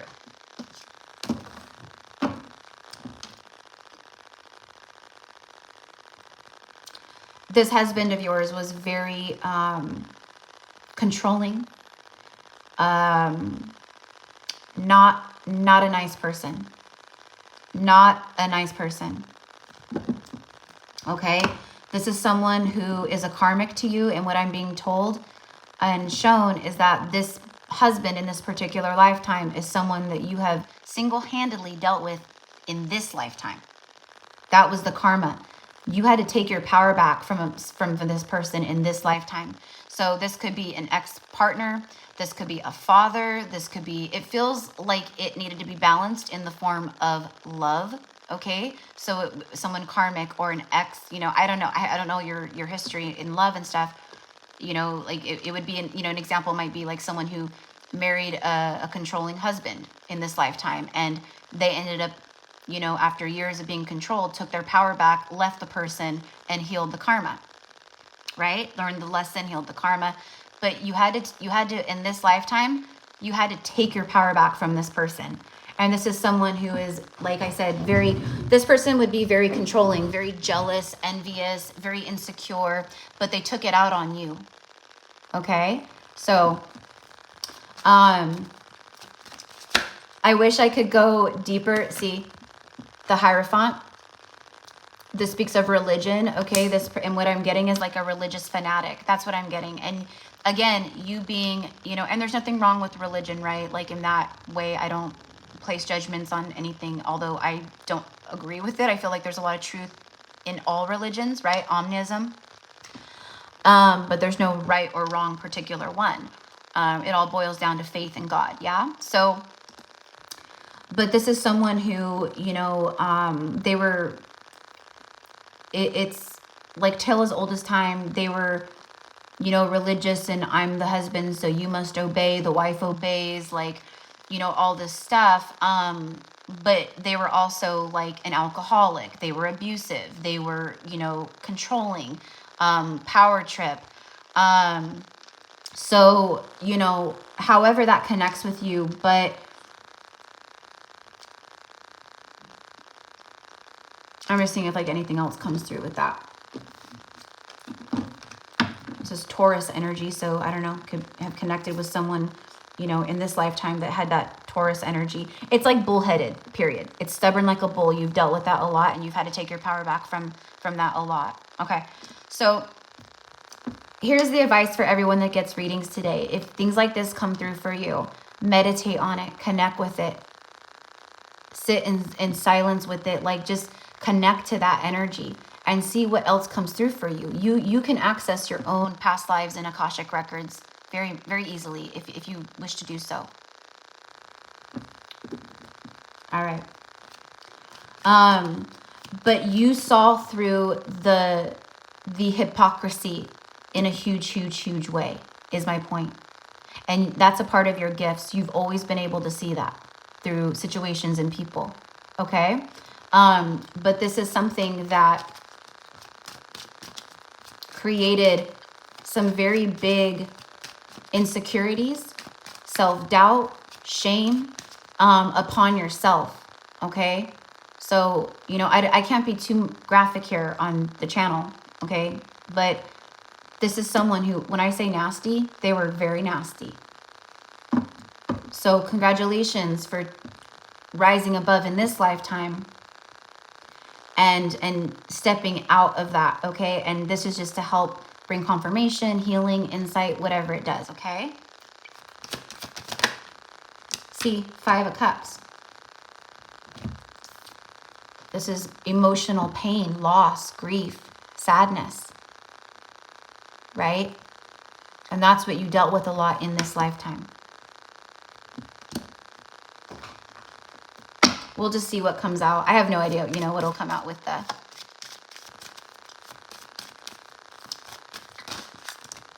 Sorry. Ooh. The Father. Okay, so this person could show, this person maybe they didn't have to be maybe like a lover in this lifetime.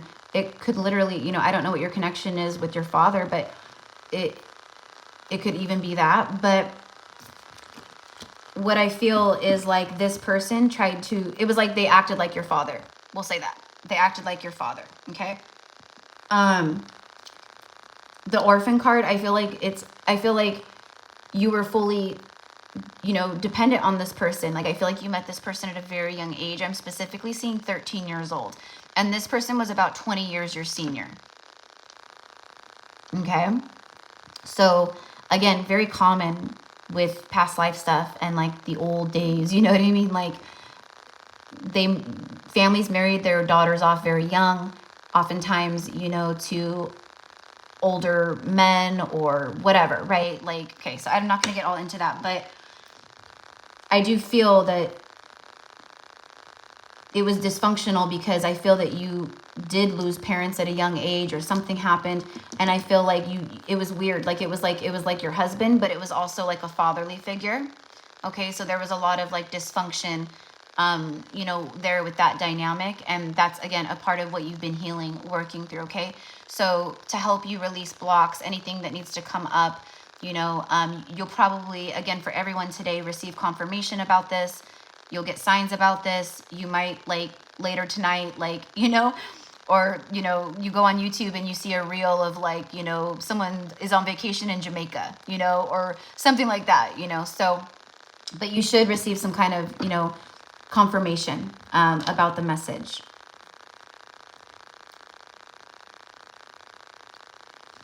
All right. That is what I have for you, love. Okay. Yeah, that is what I have for you. I wish, I know I love doing these readings, but I wish I could go farther and farther into it with you guys, you know. That's what I mean. I love the Akashic readings because they're, you know, they're cool, they're neat, you know, but they're healing. But it, you know, that's like when I offer them for clients, you know, it's an hour. It has to be. There's no way I could connect and go deep as I need to go with like that short of time. So anyways, but I do what I can here with these ones. This is only the second time I've ever done this with the past life messages. But the first time I did it, you guys really liked them. And I've been asked a lot, like, you know, will you do them again? When are you going to do them? You know, cause yeah, anyways. All right, let's see. Hide. Okay, and let me see. So my parents are very Catholic, totally resonates. Wow, yeah.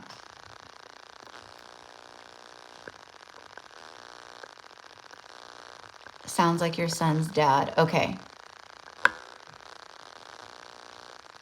Oh, my exes have been terrible. Mine too. Lordy knows I had a lot of past life stuff that I needed to heal through these karmic men, for sure. Yeah. That's crazy. I totally resonate. I always get ship card. Oh, I love it. I love it. Awesome. Okay, so that is what I have for V. All right, now I'm going to scroll back up. Okay. Lola, my beautiful Lola.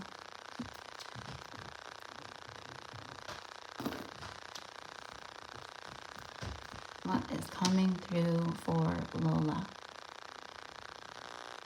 Ooh, Lola. I'm immediately being taken to Atlantis. You are an old soul indeed, my sister. I see you. Okay, so definitely an Atlantean priestess for sure. And I'm sure that you resonate with Atlantis, Lemuria, all of that. But you are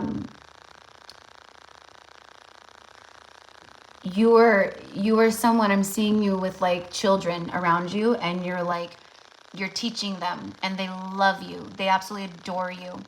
And what you are showing them and teaching them You're helping them because back, you know, in Atlantis, we communicated, we very rarely spoke. It was a very serene and tranquil energy there, right? There was no, it was, we communicate, like, again, we barely even like spoke, used words. We communicated with telepathy, right?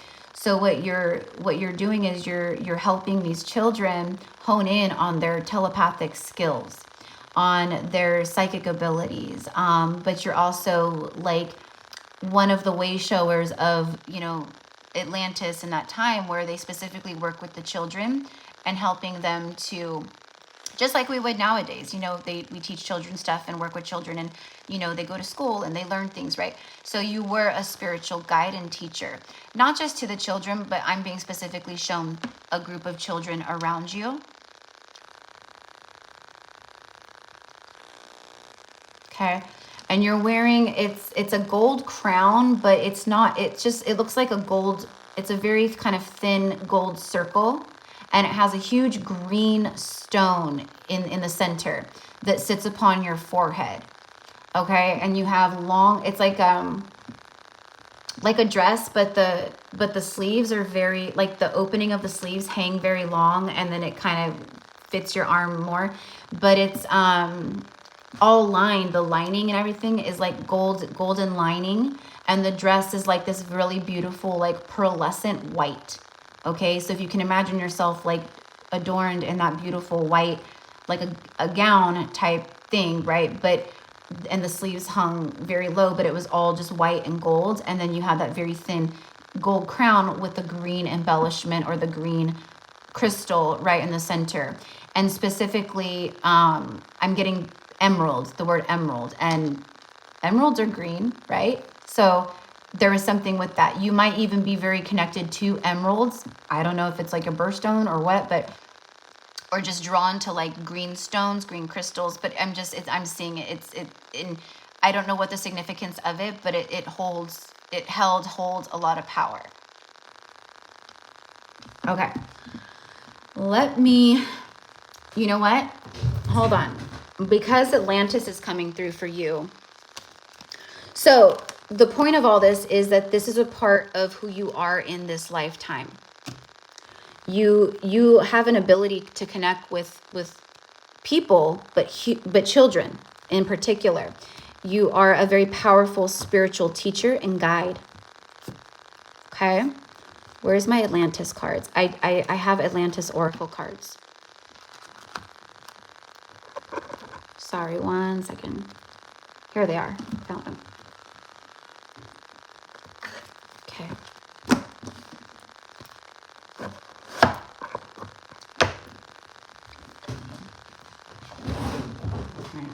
So the crystal, like, that sits in your crown and like rests upon like your forehead, your third eye, it kind of, it is shaped like this, is my point. It doesn't, you know, this is like a bluish, you know, tealish color, but yours is green. It's an emerald, but it sits like, it looks like this, like an oval type shape.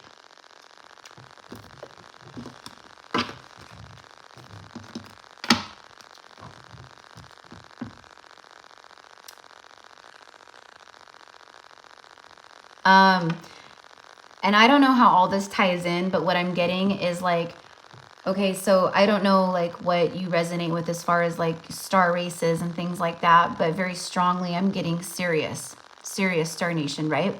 So you were able to communicate while in Atlantis. You were able to communicate and channel and receive you were like a receiver of information from Sirius. Okay.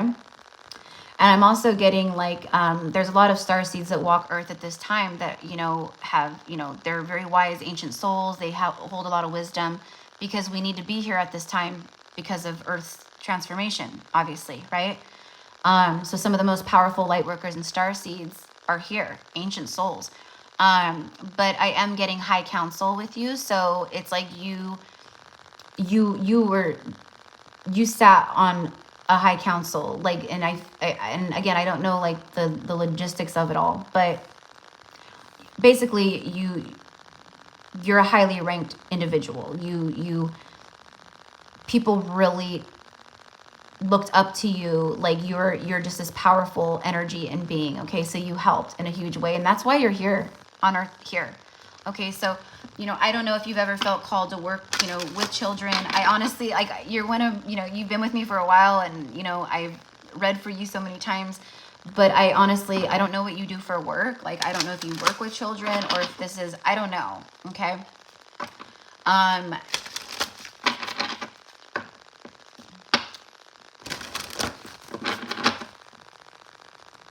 But it's a part of, like, here in the new earth and being a new earth leader, you're going to be helping people. This is a part of what you're meant to do. You're supposed to be helping people integrate, and you help show them and integrate and walk them through ascension and healing and things like that.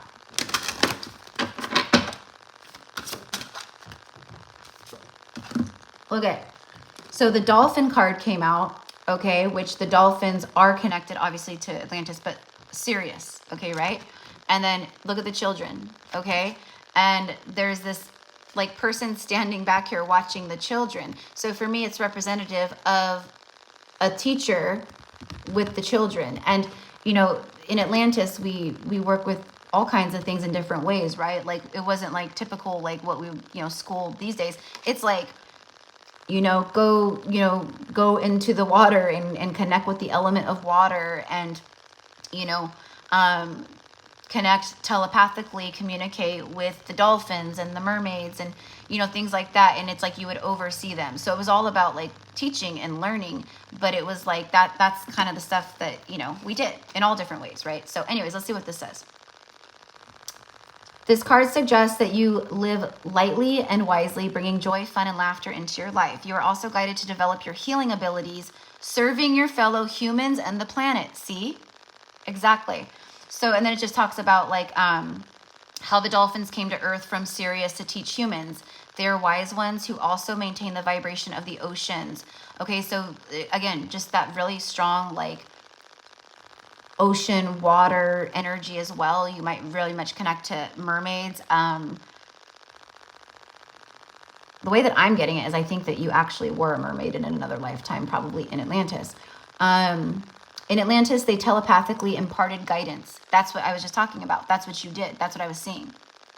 You telepathically were imparting guidance with the children. Other people too, but specifically the children.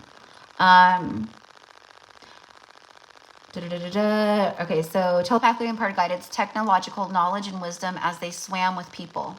Okay, so that's what the children swimming with the dolphins indicates. So again, just another form of knowledge and teaching. They still do this at the same time, offering us healing and joy and helping us to reconnect to our soul's energy.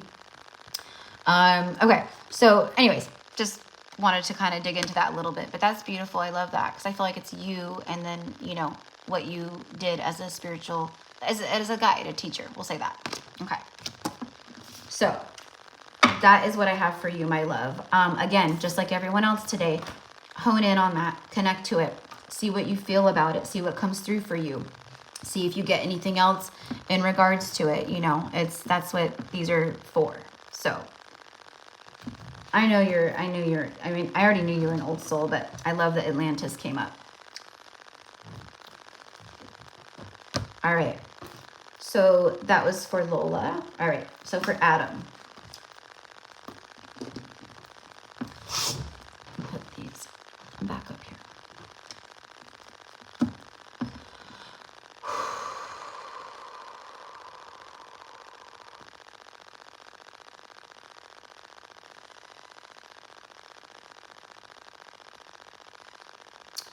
Okay. Okay, so bear with me because I don't know nothing about any of this, but it's just what's coming through. So I'm just going to share what's coming through. Okay, specifically, and again, I don't know what time this would be, but this is old. This is like, I would say at least several thousand years ago, 2,000 years ago. Australia. I don't know if, Australia was probably not called Australia back then, obviously, right? It was a land, but I'm getting like you know, like even to this day, Australia has like the Aborigines and, you know, the tribal lands and things like that. But what I want to say is you resided in this land, okay? And you, and I'm, you know, I'm seeing it like, it's a tribe and there's a chieftain, like a chief, and you guys are all kind of sitting around, but it's like the chief sitting with his warriors, okay? And the way that it looks to me is kind of similar to like Native American, you know what I mean? With, you know, like feathers in the hair and, you know, animal skins and, you know, but everyone, you know, just like that kind of a vibe, right? But you were one of these warriors of the chief, and you were very like revered, like this, like all of the warriors sitting in the circle, it was an honor to be there sitting with the chief, okay? So they were all powerful, right? But you were very, like the chief was looked upon you with like, with eyes of like, you know, you're basically like, you're my strongest warrior, or you're a warrior with much respect. And what I'm kind of getting is that there was an arrangement made where the chief, he had a daughter, very beautiful daughter, dark, long, dark hair. It looked like black as ebony. The crow spirit was also very connected to this tribe. I don't know. I don't know anything about anything. This is just, again, what's coming through. So you might resonate with the crow, be connected with the crow.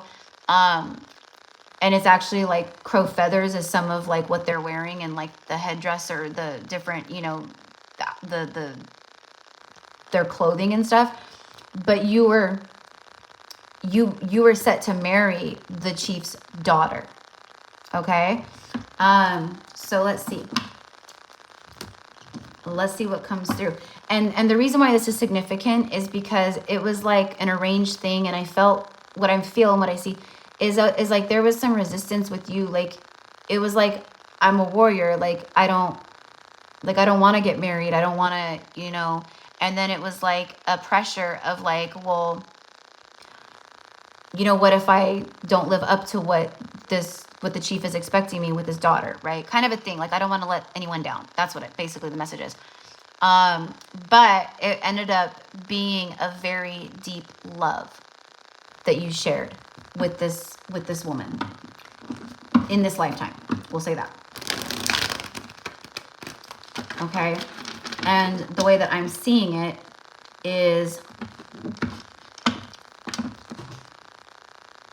I don't know what happened. I don't know why. I don't know, you know, any of that. But what I see is like a battle between tribes.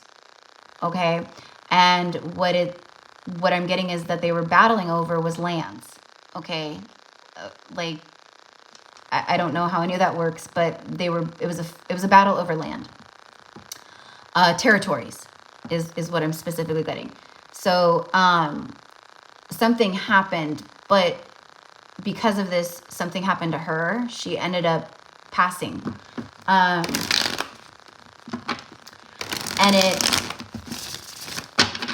it broke your heart. It broke your heart. And it's something that is coming through the way that it is, because it's something that has been held on to for so long in terms of love through lifetimes. Like, you know, like maybe blockages or fear of, you know, falling in love and then losing your partner someday.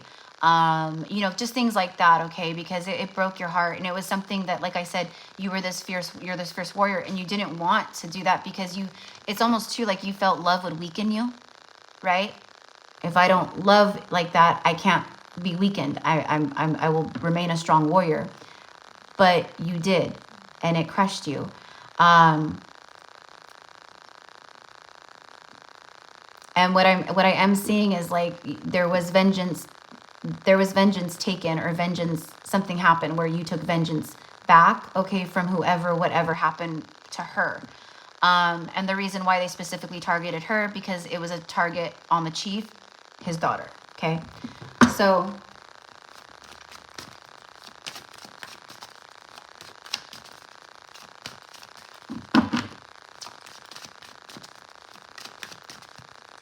don't know if you know, where you're from, what your background is, what you're, right? But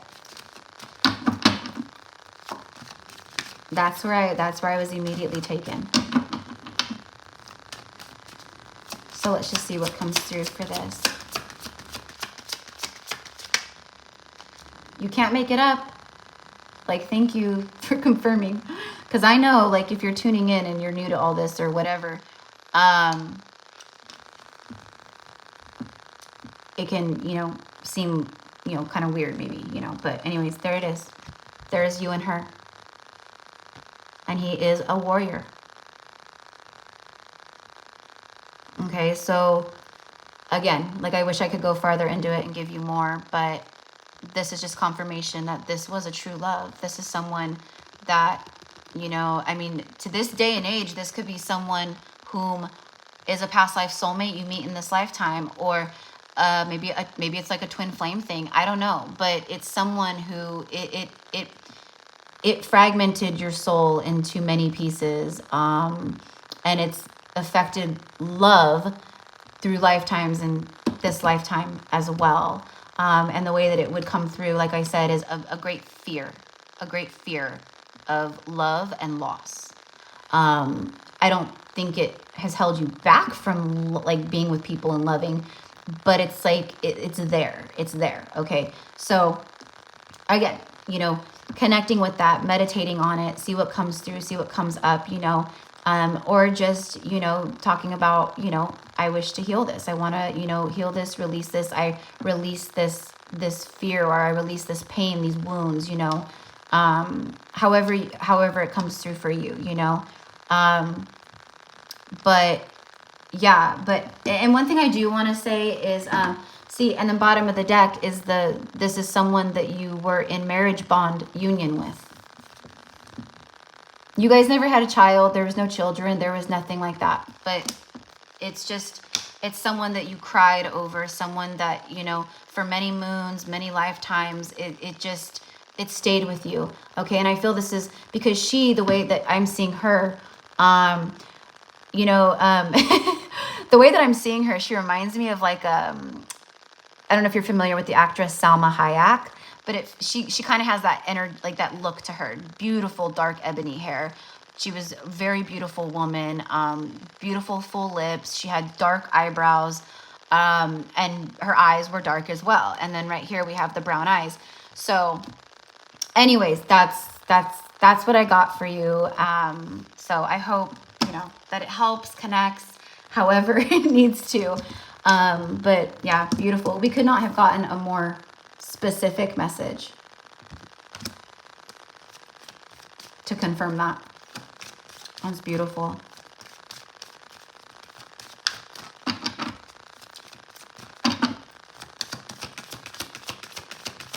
Let's just see. I don't know. The past life cards. Atlantis. Okay, so this could be even someone that maybe if you resonate with Atlantis, you guys were together in Atlantis. All right, it's ancient. That's what I said. This has to be like 3,000 years ago when this happened, as far as what I'm talking about. But Atlantis, we know Atlantis is way more than that ago. Okay.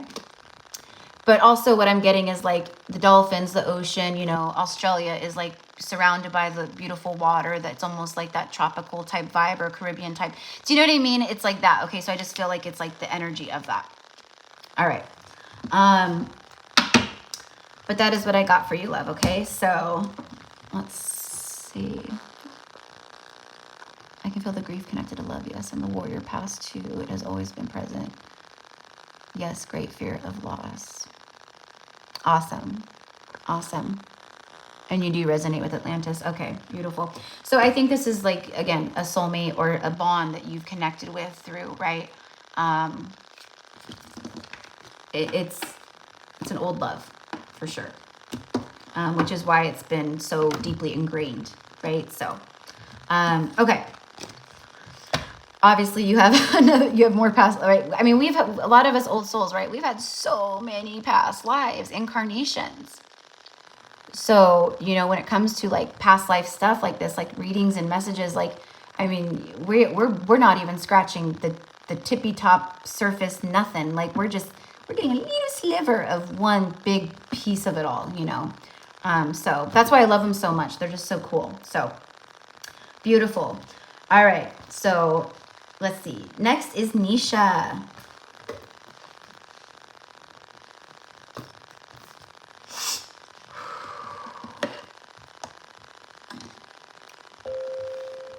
Just gonna clear a little bit.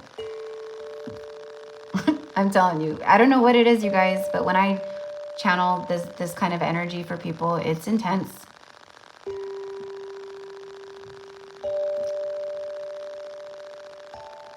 All right.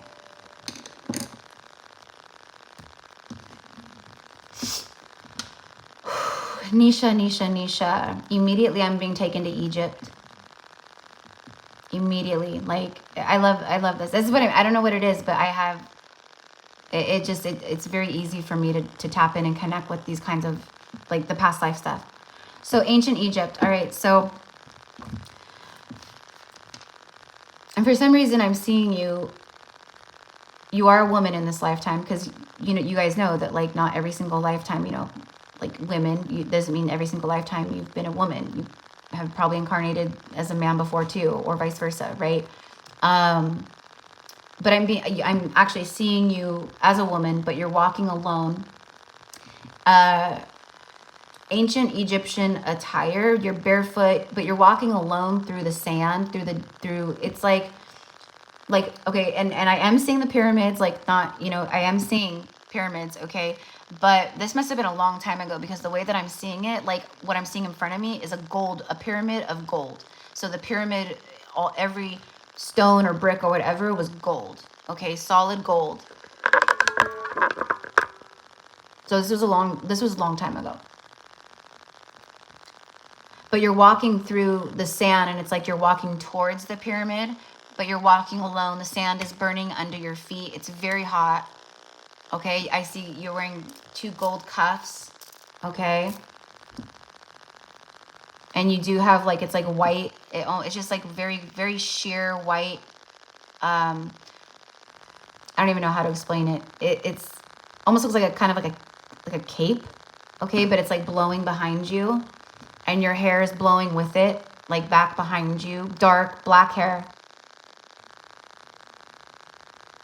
Okay, and for some reason, I don't know, like, this is what's coming through. The name that I'm getting here is Vishana. Okay, and the way that I would see it is Veeshawna, but I'm sure if this was your name, then it was probably spelt differently. Like, that's just how it sounds, so I'm spelling it out the way that it sounds and that I'm getting it to me. Doesn't mean that was the actual spelling of it. Vishana. So, and this is a lifetime where you're a priestess. This is when you were a very powerful priestess, by the way. And you were walking towards this gold pyramid, because this is where the priestesses would be in the pyramid. And it was underneath. So the pyramids, a lot of people don't know, the pyramids are actually like a diamond. So the top part, there's actually, for most of the pyramids, a bottom part that goes down like this, underground, okay, or whatever. So you were walking up to this pyramid to go to the lower part of the pyramid, where it's like a mystery school. It's like where the priestesses, the women, they would gather, they would do high alchemical magic, healing work, all kinds of stuff. The men were not allowed in these temples. The only way that they were allowed in these temples is if they were going there to do some kind of sacred sexual ceremony that was basically harnessing a lot of energy, power, things like that. Okay, that's like a whole nother story. But that's where you were. That's where you were going. And the way that I'm seeing it is like you were the one, kind of like when you walked in, everyone kind of like, acknowledged your presence. I'm telling you, this is like very powerful, like very powerful. So it's like you were there almost, and it's like with your presence, it was like, okay, we can begin. Okay. But you were kind of the one, I don't want to say like in charge kind of a thing, even though you guys were all as one, you know, the priestesses, it was like you held a lot of wisdom, and they knew that, and they wanted to learn from you. You have to think back then, it wasn't like the priestesses, and when the divine feminine was still risen upon earth, the priestesses were not in competition with each other like women are nowadays with so many different things, right? It wasn't like the jealousy and the competitiveness and no. When you saw someone that was like this, you honored them, you respected them, you wanted to learn from them. You know what I mean? So that is the energy that you held with this group of priestesses, okay? And these priestesses were not just from ancient Egypt. These are priestesses that have traveled from around to come towards you, to work with you, to learn from you, among other priestesses that were present there, but you held a very high seat, okay? We'll say that. And the message with this for you is, well, let's just see what comes out with the past life orc. Look, randomly on the bottom of the deck is Egypt. There it is, okay? There it is. All right, let's see. We'll just see if anything else comes out. But the point of this is to help you remember how truly powerful you are. Like, there was, like you were so respected. Like, you know, and back then, like the high priestesses and stuff, the men respected them. The men, that's what I mean. The men weren't even allowed in the temples. See, and then I stopped shuffling, I look down, and then there's the unicorn, wisdom. Okay, so I'm just gonna, there's my confirmation, all right? Unicorns are extremely high vibrational, high dimensional spirit animals, okay? Interdimensional beings, whatever you want to call it. So very connected to the higher dimensions, doing work in the higher dimensions and bringing that down onto the earth plane, working with it, you know, ley lines and things like that. So that's why you're here. That's one of the reasons why you're here on earth at this time. And so the point of, like I said, the point of this is to bring some healing around maybe your power center, your confidence, your solar plexus, remembering who you are, because this was a very prestigious role that you played.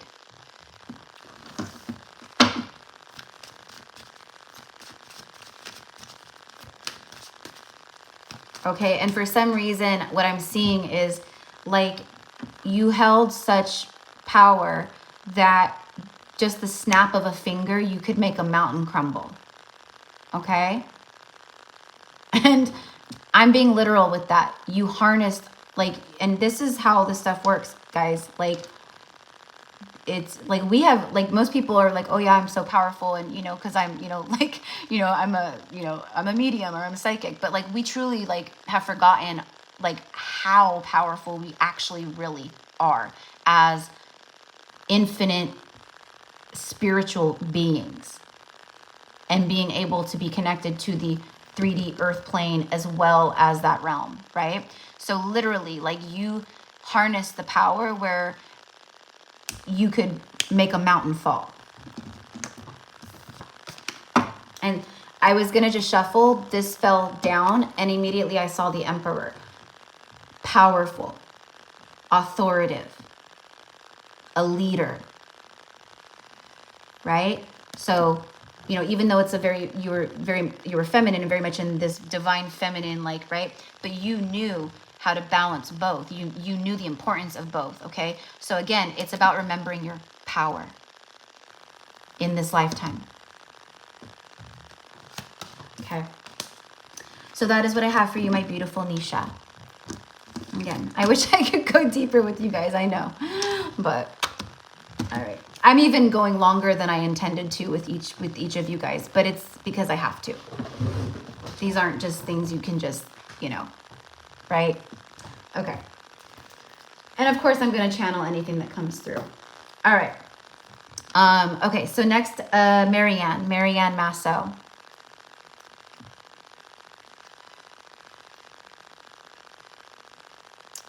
The day I pulled the unicorn too. Oh my gosh, how funny. That's hilarious. That's so funny. You do. Yeah, absolutely. If you feel called to Egypt, it's calling you. She's calling you. The land is calling you. The pyramids are calling you, for sure. And that's for everyone, you know, in this, we resonate with certain things for very specific reasons. You know, some people are called to Tibet. Some people are called, like, I feel there's a lot of people walking the earth at this time that are light workers that, yeah, we were in ancient Egypt, you know, maybe at different times and eras or whatever. But, you know, again, powerful souls walking the earth at this time. It's no coincidence, right? So beautiful. Okay. So for Maryann, all right, for Maryann.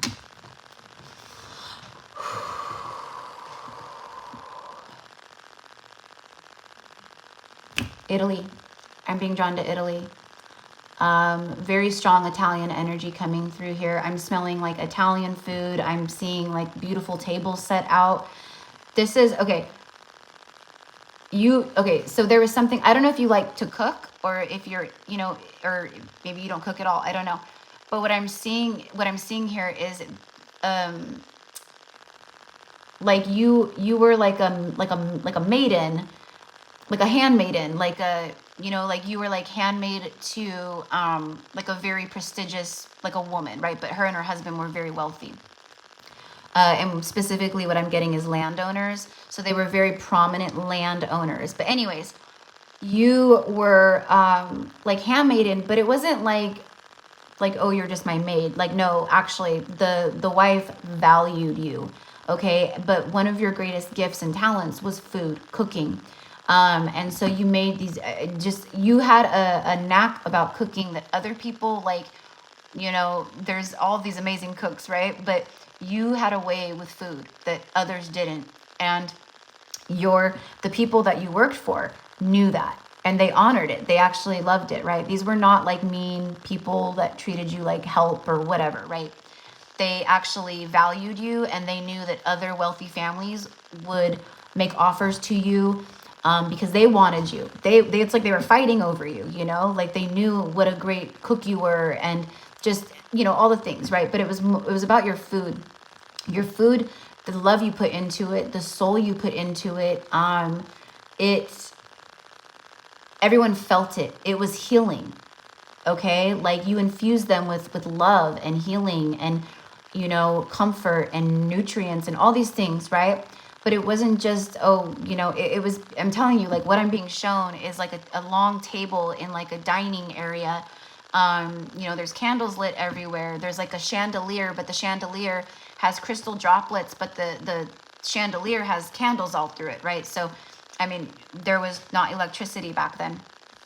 I don't know when this would be. Like, I want to say like, what I'm seeing is like somewhere in like the 1600s. What would that be? Is that the 15th century? I don't know. I'm really bad at that stuff, even though I love history. But okay. And so here's like another like little layer of it. All right. So this is just something that again, light work can come in all forms, in many different ways. Okay. So this would be about creation. You know, again, I don't know if you're a cook, if you like to cook, or maybe you hate to cook. Maybe this is something where you're like, no, I got, you know, a lifetime that kind of like ruined it for you. I don't know. You were very happy here, so I wouldn't know why it would, but maybe there was another lifetime that, you know, something happened or whatever. But there was, you had a great love there on the property. Okay. But you guys couldn't be together. Like, even though you were loved by, you know, this, I'm just gonna call him a lord and a lady. We'll say that. Okay. I don't know what the Italian, you know, things are called and stuff, but it's like a lord and a lady, right? Like the lord and the lady of the house. And very wealthy landowners. So it's like this man that I'm seeing helped to cultivate the lands, like a landscaper, cultivate the lands, like, you know, kept everything up, ran like a whole like crew of people. You know, this person like they just were kind of like you. Like there was other cooks in the kitchen, but you were like the head. You were the one in charge. Same thing with this person. But for some reason they forbid it. Okay, you weren't allowed to be together. So you had to sneak. You had to, you know, all the things. So it was like this hidden love. Okay.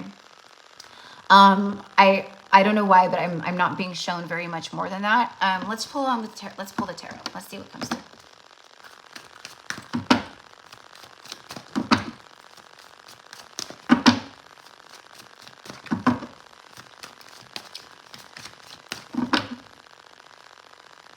Okay, so a little bit more is coming through. So, okay, so now this is why, okay, so this is usually like with past life stuff, there's, you know, I have no idea what will come through. It's always so just random, obviously. It was you and this person, you had a baby with this person, but again, because the love was forbidden because of who you guys were on, you know, in your positions, which I don't understand that. I don't get that. I don't understand why that would be an issue. You know what I mean? It's not like you had an affair with like the Lord and Lady's son or something like that. It wasn't that. Like, so I don't know. I wish I knew, but it was like great shame to your family because it was like a child out of wedlock. And it was like a fatherless child, even though it wasn't fatherless and you love this person very much. Does that make sense? Okay, so it broke your heart, all right? But you did have the child, healthy child, and you raised it there in this property or whatever, okay? So it's not like, you know, like this crazy traumatic thing or anything, but it was traumatizing to you because this was a great love of your life. And I feel like that is what the moral of this whole thing is about. Something that you never got over, something where you felt like it was so unfair. Why can't we be together? Like, you know, we just love each other. We're not hurting anyone. It was like that kind of a thing. Which the way, you know, I don't even know, like I want to say like the human psyche and our subconscious and that can create a massive block for us, or that could be something that, right, is held on to for a long time, because that does feel like love that's lost, right? Like there's one thing if you lose a lover to death or something like that, you know, that can't be helped, but to like not be able to be with the person that you love.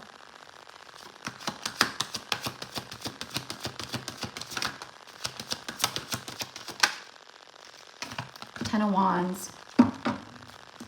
Burdens, just heaviness. That's what I mean.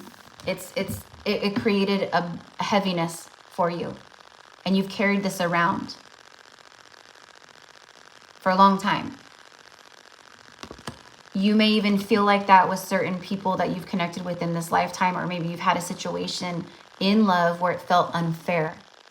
Like, you know, why is this happening? We can't be together, or you know what I mean? Or maybe something does happen. I don't know. I'm just sharing what is coming through. But let's see what comes out.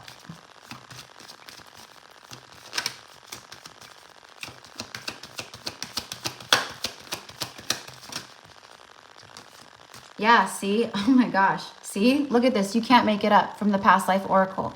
The mother. See? You mothered this person's child, and then unrequited. See, she's alone. She looks sad. It wasn't really it wasn't unrequited though. It just it had to be like an like you guys had to quit.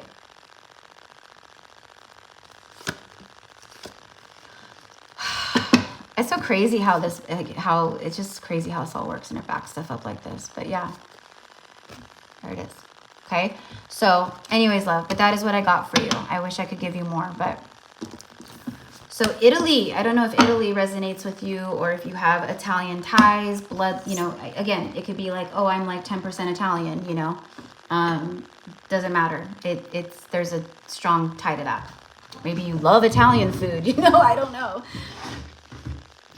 But all right, so that was Maryann. Okay, number 7 is Jennifer Frost. Jennifer Frost.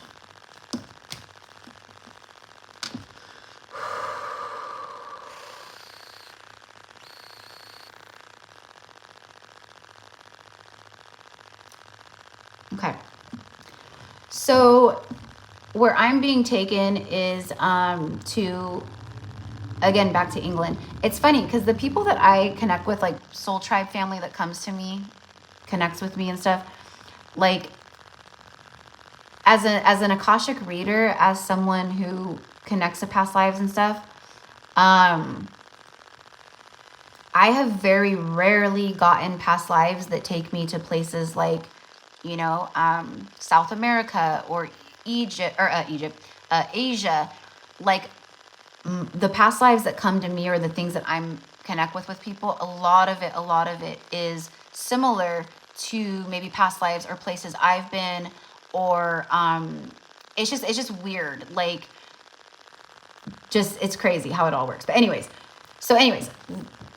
what I'm being taken to is England. Okay, now this was not that long ago. This is like maybe in the last 200-300 years. I'm gonna say probably like late 1600s, early 1700s. It's when America kind of was starting, when it was just the colonies kind of a thing, right? But you came over, okay, from England, like to the colonies, okay? So it was like an original settler type vibe, okay? And I'm saying that you came over with a man who's your husband, okay? So it was like kind of like similar to like other people back then, where they were just like the dream of starting a new life, you know? That's kind of how the term American dream started, right? Because it was like the land of dreams, you know, all of that. So you guys came over for that. What I am seeing is like it's like old New York, like what New York would have been or is at that time. All right, like pulling into the harbor, but it's that region, okay, that area. So I don't know if you have ties to New York or ties to England, or if your family, you know, connects with that or whatever. I don't know. You know, more than likely, you know, a lot of times we reincarnate in the same lineage or bloodlines, but we can absolutely incarnate in other bloodlines for sure.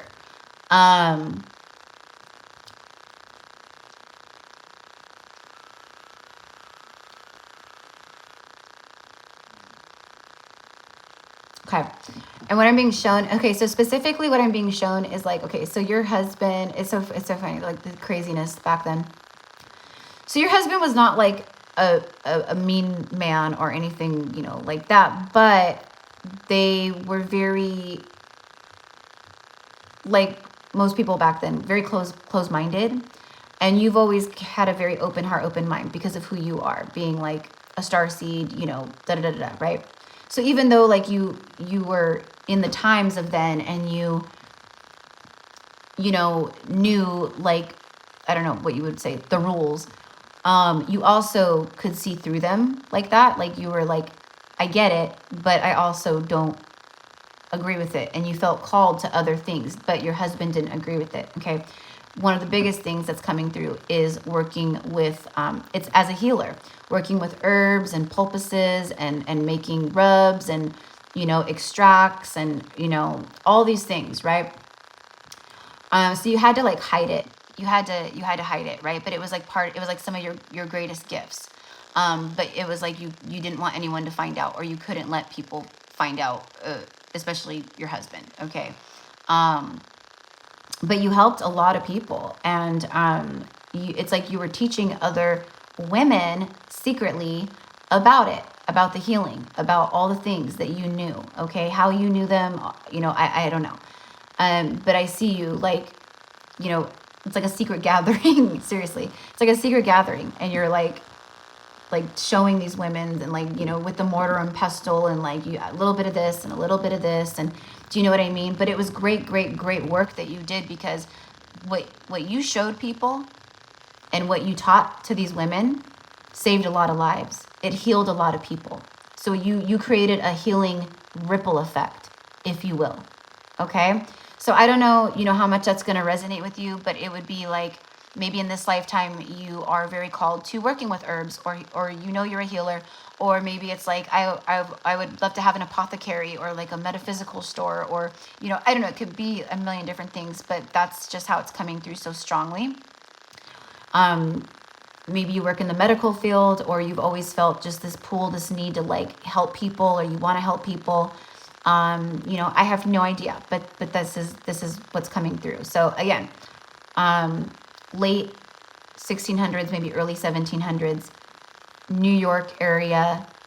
It was, the colonies were just like, it was just like all like getting, you know, more established, and, you know, all that. I mean, it was established, but you know what I mean.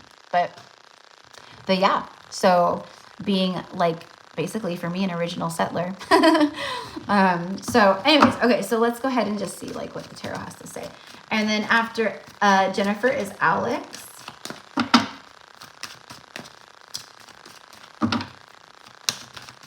And then Lauren, and then Steve, and then Rebecca.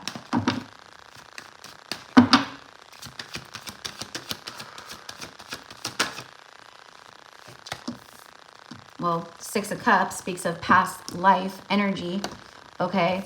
Bottom of the deck, the Temperance card.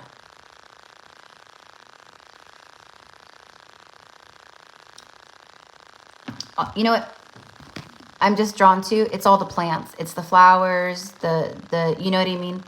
It's working with nature, and then the cups is like the mortar and pestle that I was seeing. Breaking things down, working with things, making elixirs, you know, whatever it is, okay? It could be like, you know, a juniper berry, you know, elixir for someone to drink, or a topical thing, or, you know, it could be a million different things. But it just, you work with the herbs and the land, okay? Always been very connected to it. And again, it just speaks of past life energy here too. Temperance is healing. It's a card of the angels. You're an earth angel, a healer, a light worker. You did angelic work. Even though you weren't there was not any kind of like big recognition for it, or, you know what I mean? It was all done, like I said, very quietly, very privately, but what you did, you helped a lot of people. Okay, so that is what I have for you, my love. I can't wait to hear how this connects with everybody. Or how it connects with you guys, you know. And like I said, if you get like the chills, goosebumps, it's confirmation. It's letting you know. All right. So, okay, so that was for Jennifer. All right, so next is Alex. Move this over this way. I need to close the blinds real quickly. Oh my goodness. I'm so happy the sun is peeking through a little bit. It's been overcast and rainy and cold.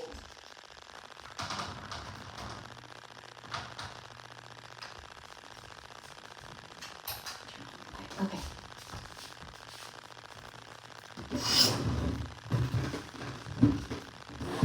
All right. I am a healing advocate. Yay! You work in the medical field. I freaking knew it. I should have just said that.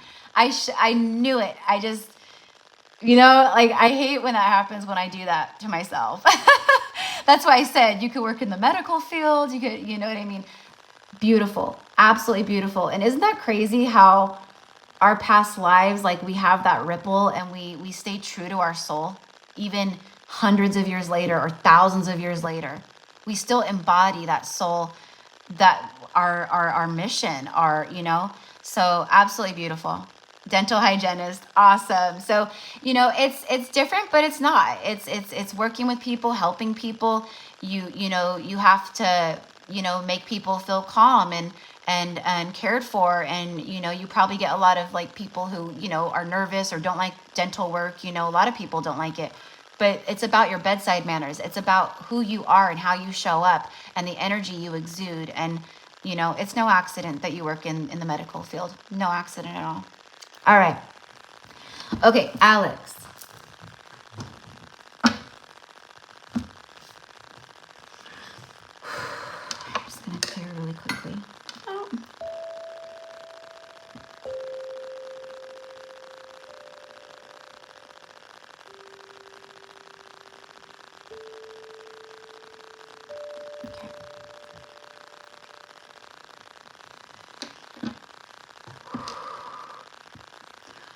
All right, so I'm being taken to Greece. I don't know if you have ties to Greece or if you have any kind of, like, I don't know if that will, you know, resonate, but this is what's coming through. So Greek energy, Greece, if you've ever felt a connection to there or called to there. Okay, and what I'm seeing here is that it's, I don't know how to explain it, but it's like gardens, like beautiful gardens, and then there's like a beautiful, like a house, a home. But what I'm seeing here is that, like, it's like you were the son of a wealthy man. Okay, your mother passed away at a very young age. You hardly remember her, so it's just like you, your dad, and like the servants or help or whoever. Okay. But immediately I felt like this loneliness coming from you, because it's like it's almost like you had your father was a great father, and you know, didn't treat you poorly or anything, but it was that vibe of like feeling very misunderstood. Okay, now here's the thing is I'm kind of seeing like a fast forward, like, you know, going from maybe like, you know, 9-10 years old to like boom boom boom, like 15-16 years old. Okay. And what I'm seeing around this time is it's love. So you fell in love with this girl. Okay.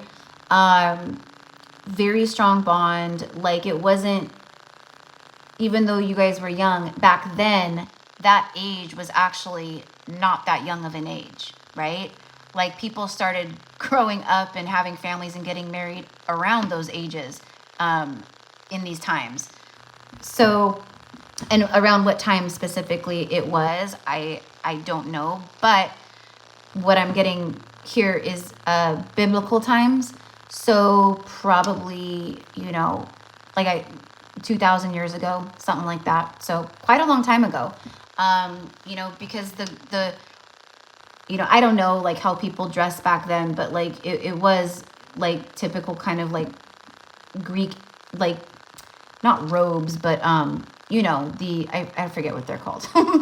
I forget what they're called, but you know what I mean? Like the I guess it is kind of like robes, but it's like a wrap, right? That wraps around the body and goes around. But anyways, but you fell in love with this girl, and it was a great love. This was a very true soul connection. Togas, yeah. But that's so funny. I just happened to look over and I saw that. But she was from a very poor family. And that was very looked down upon, because you were not from a poor family. So it's like, again, it's one of those things where it was like star-crossed lovers, essentially. But that didn't stop either of you. But it's like when somehow your dad, it was found out. Okay, so your father found out. But when your father found out, like I see you, it's like you pleaded, you begged, you pleaded to, you know, be understanding, this, that, like you were, you know, you did everything you could. And again, it's that really like gut-wrenching, heartbreaking feeling of, this is so unfair. This love was so deep that like it made you feel like you would rather just not, you know, if you couldn't be with her, you didn't want to live. That's basically like how it felt.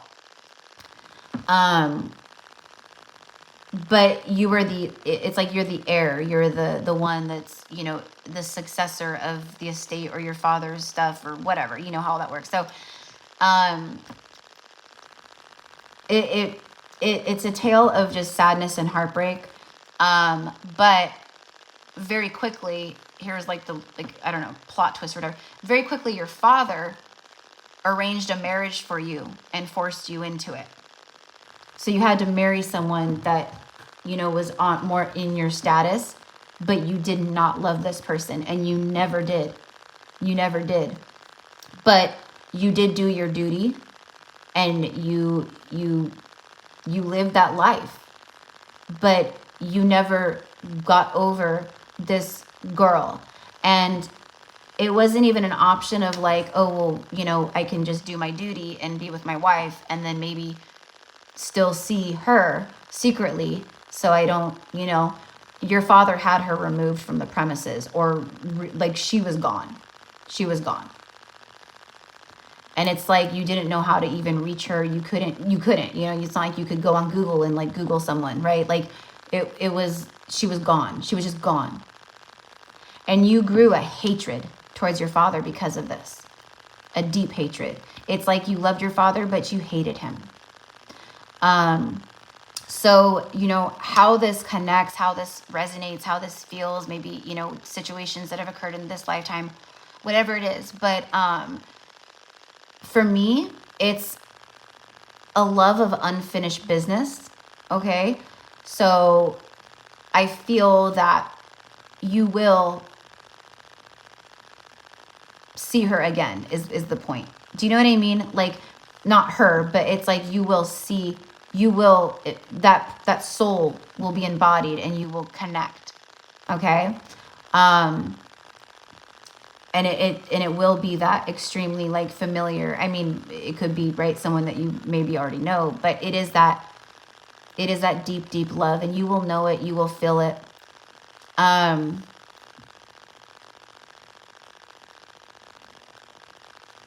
And you did, there's like, I'm seeing 3 children. So with the wife that you were married to, I see 3 children that you had with that woman. And I think, you know, this might sound silly, but what I'm picking up is like, I think that, you know, your ancestors, your even like those children, right? Because you were a good father. Like you did all the things you were supposed to do. I feel like they help guide us and lead us through lifetimes, right? The ones that we've loved, the ones that we've helped and guided and connected to, like they help us, they're around us, right?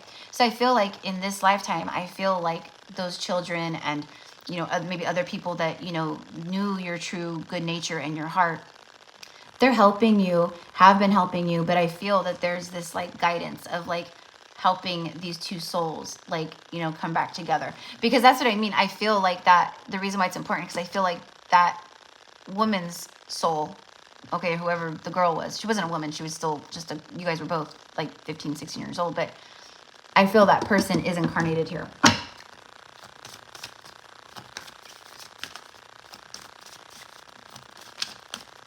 It's something that I've channeled before and that I've gotten in other people's messages and stuff. Grace is one of the, let me see. Sorry, I'm missing all the comments.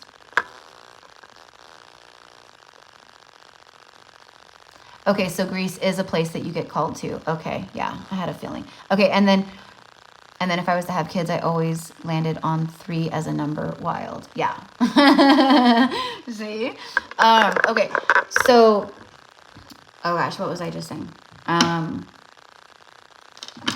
Crap. I totally lost my train of thought. So let's see what comes out here.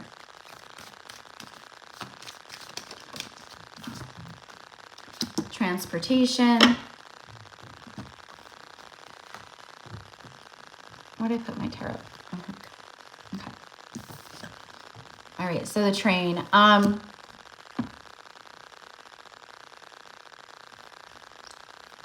just feel, I don't feel it's resonant to like the lifetime or anything. Just what I'm getting is being transported and aligned, okay, to reconnect with true soul family and soul members. Oh, that's what I was going to say, but right before I saw your comments, is like the unfinished business aspect of it. Oh my God, now I just lost my train of thought again. Jeez Louise. See, this is how I know my energy levels are starting to go. And that's why I couldn't take very many people when I do these. Because yeah. So, crap. What was I just going to say? It'll circle back. It'll circle back. Oh, okay. Unfinished business. That's what I heard was this is the lifetime when we get it right. Okay. So, we can't, it's just what's coming through. It's just what's coming through. So like I said, this might be someone you already know, connect to, but this is a very beautiful, intense, deep past life soul connection. And I don't think by any means that was the only lifetime you knew this person. Hell no. I think you guys kept, but again, it's the star-crossed lovers. It's two ships passing through the night. It's, like a lot of situations or circumstances where something happens or someone dies or someone gets sick or you have, you're from a prestigious family and she's from a poor family, like whatever it is that has kept you guys apart, it feels like this is the lifetime where you get it right. The train speaks of direct forward movement. It's a one-way street. So it's like being guided and on the path to this is my point. Whoop. All right. Okay. Whatever needs to come through. The Magician.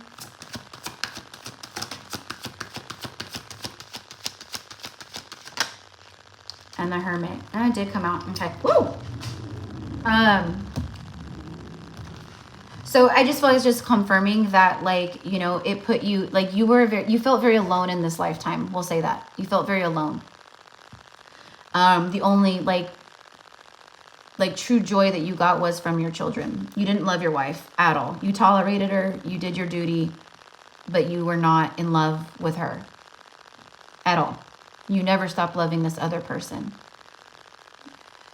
And as far as like this lifetime goes, that can, it feels, there, again, that feeling of like, I feel this like soulmate out there or this person that I meant to be with, I just don't know how or who or when it may happen. Okay. It kind of leaves, it's like a lingering feeling of like, I just know, but it feels like a loss, but it feels like love, but it feels like you grieve it, but it feels like, it's like all this stuff at once. Okay. You're manifesting this. You're manifesting, it's like you guys have been manifesting each other. That's what I want to say. That's what I want to say. And the Magician, he's, right, got all the tools he needs, right? So it's like, this is the lifetime where it's like, it's meant to come together, is the point.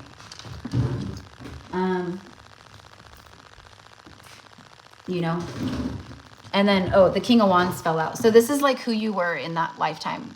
I mean, you weren't dressed like that or anything like that, but this is who you were. You were the one in charge. You were that King of Wands, you're, the way that I see it, very handsome. Like you could have had like any woman you wanted, but and I think that's why your father was so greatly offended and just thought it was like this huge betrayal and stuff. Because that's how he, you're my pride and joy. You could have any woman, son, kind of a thing. You come from a, great family, but you choose this, but you were always able to see through status and money and come from a place of the heart. All right. So that is what I have for you, love. That is what I have for you. All right. Okay. So Lauren, my beautiful Lauren.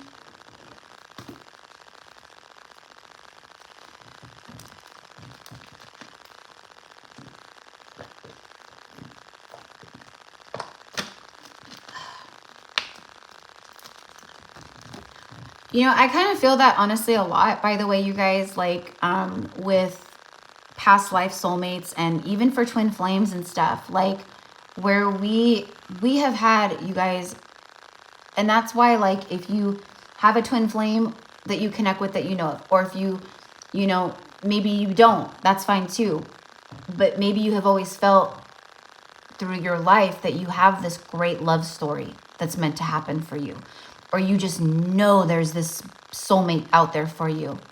Okay, like that is, you feel those things for a reason. And I think that for a lot of people in this lifetime, especially us light workers, starseeds, where we have gone through hell and back in lifetimes over and over again to get to this point, to be here on earth, to help with what we do. And literally, it's like, I just feel that this is the lifetime where, yeah, we bring so much change, transformation. We finally break chains and cycles and patterns. We help other people do the same. We heal, we show, we help, you know, all of that. But this is the lifetime where, you know, it's like, it finally happens. You get that great love. You come together with your person. It's like, it's time. Okay. And of course, it's not going to be for everyone and all, you know, but I feel it very strongly.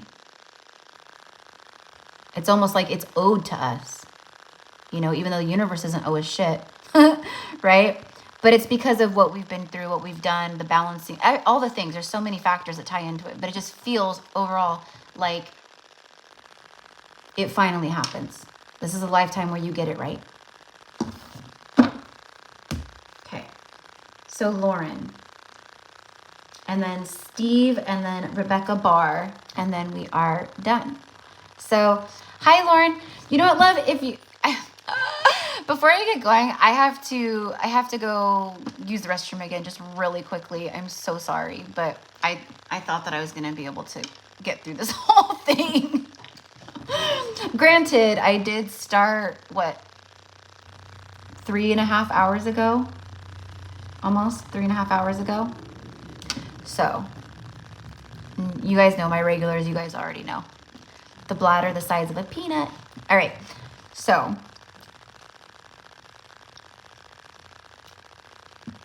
I feel like a lot of us old souls are drawn to your channel, minus the troll. Yeah, well, absolutely. Yeah, for sure. And that's kind of what I was speaking of earlier, I think in the collective message was, you know, I can't speak to, I mean, I know there's other people out there, mediums, psychics, you know, energy channels, readers, you know, whatever you want to say, just people who are super connected, where they are old souls. And that's why, you know, and we all have like, we're all connected as one, but like, you may see like me and another reader or another channel where, you know how it shows you like, oh, you know, they also follow such and such's channel, right? So you might go on to another channel and it's like, viewers also view Gypsy Cowgirl Tarot's channel, right? It's because we are like, it's like a soul fam, like a tribe, like big though, right? Like there's thousands upon thousands of tarot readers on YouTube, but I've only ever witnessed a handful of them. Why? Because those are the ones that I was meant to connect to help me with my guidance or my journey, or that are just a part of my soul family. Same thing with subscribing, right? We are guided and led to people that are meant to be a part of our journey, and probably more than likely we have known in a past life. That doesn't mean that we were best friends or we were family or, you know, lovers. What it means is like we cross paths, we brush shoulders, you know what I mean? So, and again, not for everybody, but that's just how it works. And that's what I meant earlier when I was saying, I was like, this stuff is crazy. Like it blows my mind. But I do have a lot of people who come to the channel that are very old souls. They connect very profoundly with Lemuria, Atlantis. They, you know their star seeds. They know their light workers. They've always, they felt this strong energy. They, I have a lot of twin flames that come, ancient energies, right? But past life soulmates, same thing. Healers, just whatever you want to say. And there's no such thing as a coincidence. But so yeah, it's really beautiful. And it's really beautiful. So, all right. So Lauren, my love, I'm going to go just really quickly. I'm trying to catch up. Hold on real quick. Oh, you're laughing at probably what I said about my bladder being the size of a peanut. It's funny. Oh, Mark. Yeah, Jesus doesn't set us free, but I work with Jesus on a daily basis. He's one of my biggest allies, for sure. Very powerful ascended master and healer. Beautiful.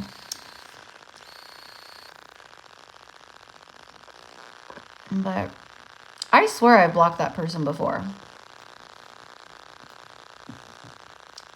So, oh man.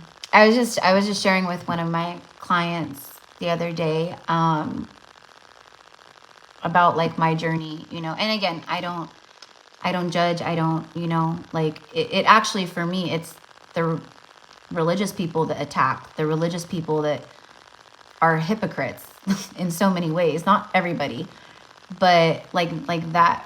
This one wasn't so bad. Like he's just trying to, you know, do what he thinks is right and all that, right? But you know, people that come in, you guys have seen them. They come in and man, are they nasty. I would never speak to people the way that they speak to people. Like just the nasty things they say. But like for me, I always felt very connected to God, to spirit, to source. I didn't grow up in a super religious household.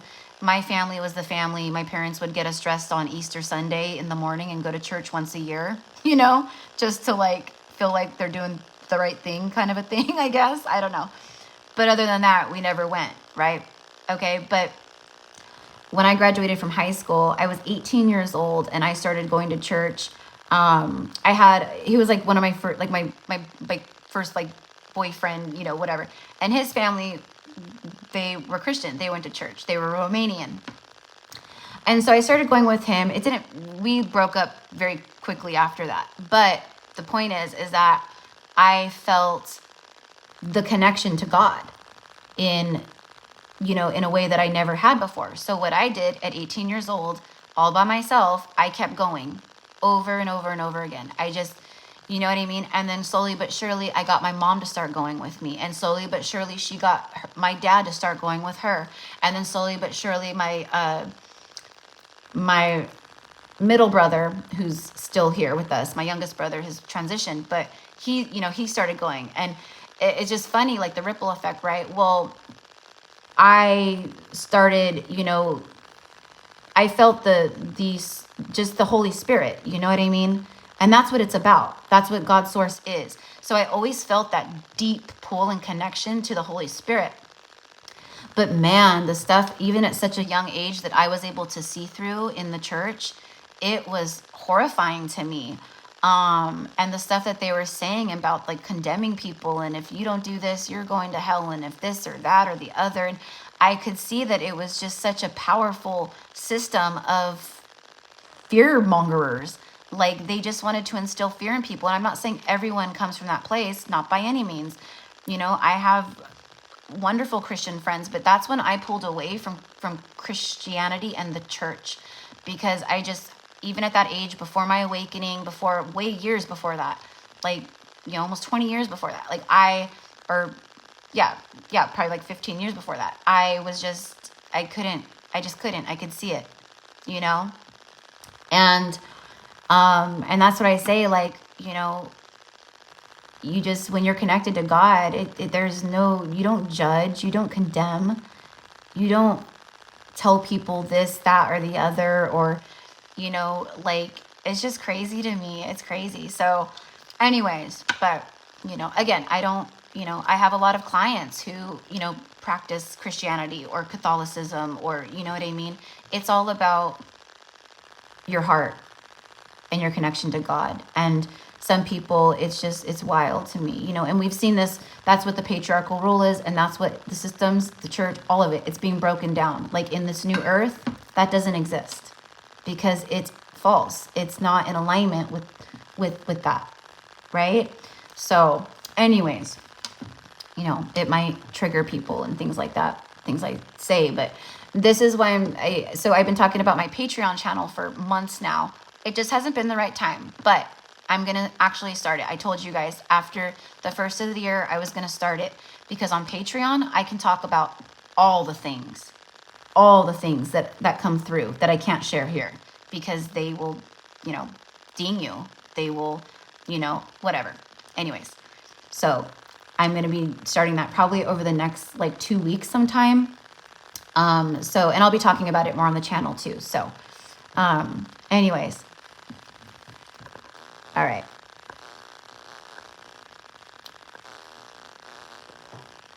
But I'll always be very grateful that, that it's just crazy. Like it was a part of the journey. I'm so thankful that my little seed that I planted a seed with my mom and my dad and my brother, like, you know what I mean? And that I thought was very beautiful. And like, you know, but anyways, okay. I'll be right back. I'm going to go use the restroom, and then we'll do Lauren, Steve, and Rebecca. And then I've got to go because my energy is getting low.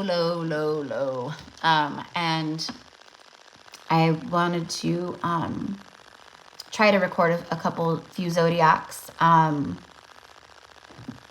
for the channel. I know I just did the zodiac romance little mini messages for the live, but I want to do, like, for some reason I'm being guided right now for the zodiacs, like just this time, like right this moment, like doing like maybe like 10-minute messages, but it's guidance. There's stuff that spirit needs to say, stuff that's not being heard, stuff that needs to get through, you know, whatever it is, healing messages.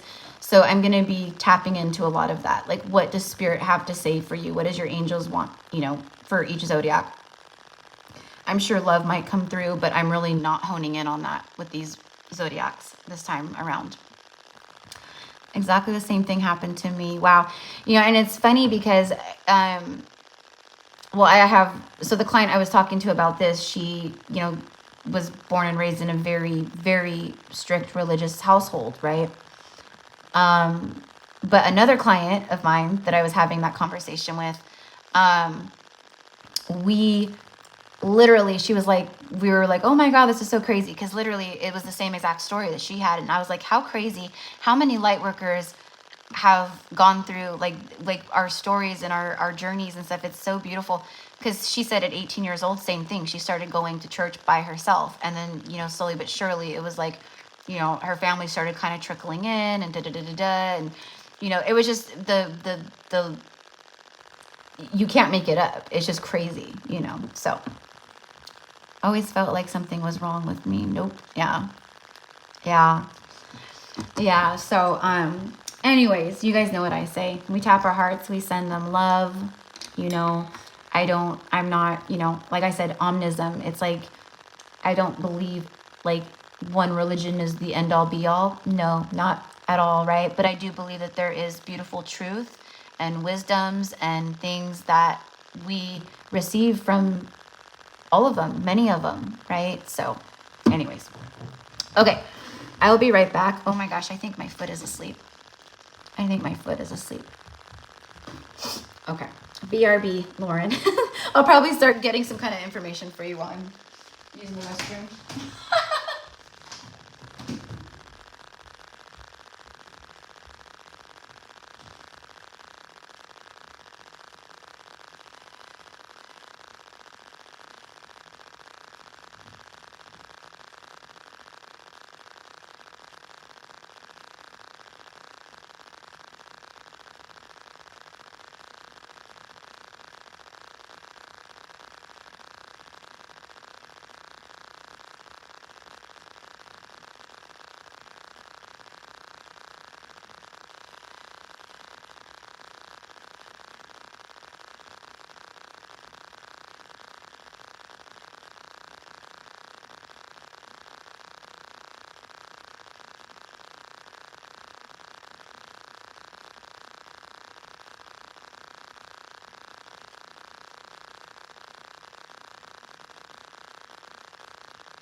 So, and speaking of past lives, you guys, you know, for me, like, I haven't been as present. Like, like, the last few weeks is the least, I've never not been present on my channel. In 2.5 years on YouTube, I've never not been so present. You know what I mean? And the reason being, well, you know, I was sick and, you know, stuff like that. But there's so much past life purging that's happening for so many. But for me, it's been intense. The most, like, dark night of the soul, straight up dark night. Because yeah, so I really needed to pull away. And I know you guys know that, and you've been so beautifully understanding, and I feel so grateful. You know, like I said, like I do weekly zodiacs for the last several months. I started doing them. And this month I've only done one reading for each zodiac. You know, my collective messages, they've been fewer and far between. Like I've really needed to extract my energy away and just sit with myself, you know. I've had days of deep depression. I've had days of sadness. I've had days where I've needed to purge, cry, you know, be angry. And I can't show up for others if I'm not, you know, if I'm in these states, right? So, and as light workers, as healers, like it's okay, you know, like it's okay, you know, and I've really struggled with it, giving myself permission to step away, right? So, all right. Hold on. I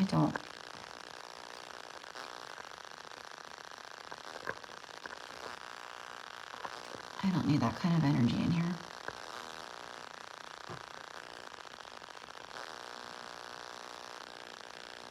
Okay. All right. Okay, so yeah, oh yeah, this is, I've had probably, I don't know, probably about 4 or 5 pretty good dark nights, you know. It's just, it's a mode where we go into the shadow. That's it. We go into the shadow, more surfaces, we have to work through it, and then boom, we have a breakthrough. Boom, there's the light at the end of the tunnel, right? So, you know, it is what it is. It's a part of the journey. It is what it is.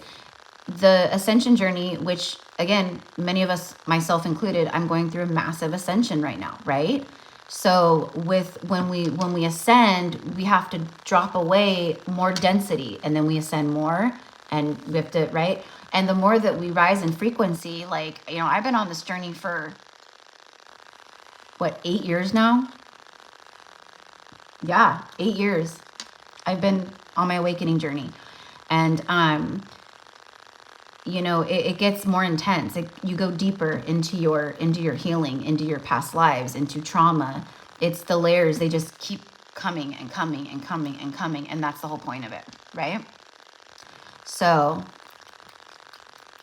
yeah, absolutely. Yeah, we have to protect our energy. And like I said, for me, like I can't show up and I can't be false and fake and try to like be all like love and light, right? Like, no, and you guys know I'm very real with you. Like I've talked about this plenty of times over the past month, even in December, you know, talking about things, but like where I'm like, yeah, I'm feeling it. I'm going through it. I'm a part of the collective. I'm right there with everyone else, you know, but for what I do for work, I'm holding space for not only myself, but for so many people, you know, and I love that. But at the same time, when I have my moments where I need to go into the underworld, it feels very heavy and extreme, you know, because I feel like I'm letting people down, and I feel like I'm not showing up, and I feel like people need me, right? But it's, again, that's boundaries with myself, and you know, so yeah, it hasn't been easy. But anyways, February is going to be a whole different vibe. I am so done with January. But anyways, okay, so let's tap into Lauren's energy. All right, let me go ahead. I'm just going to clear really quickly.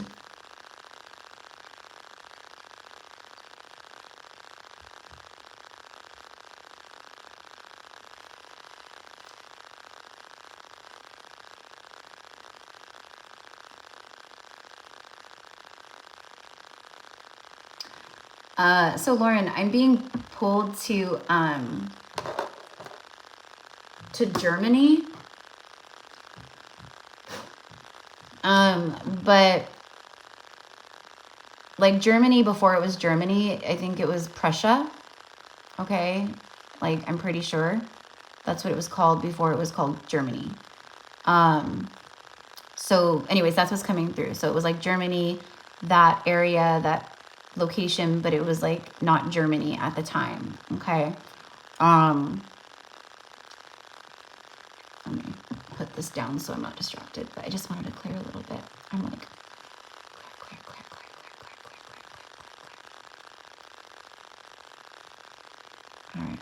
There we go.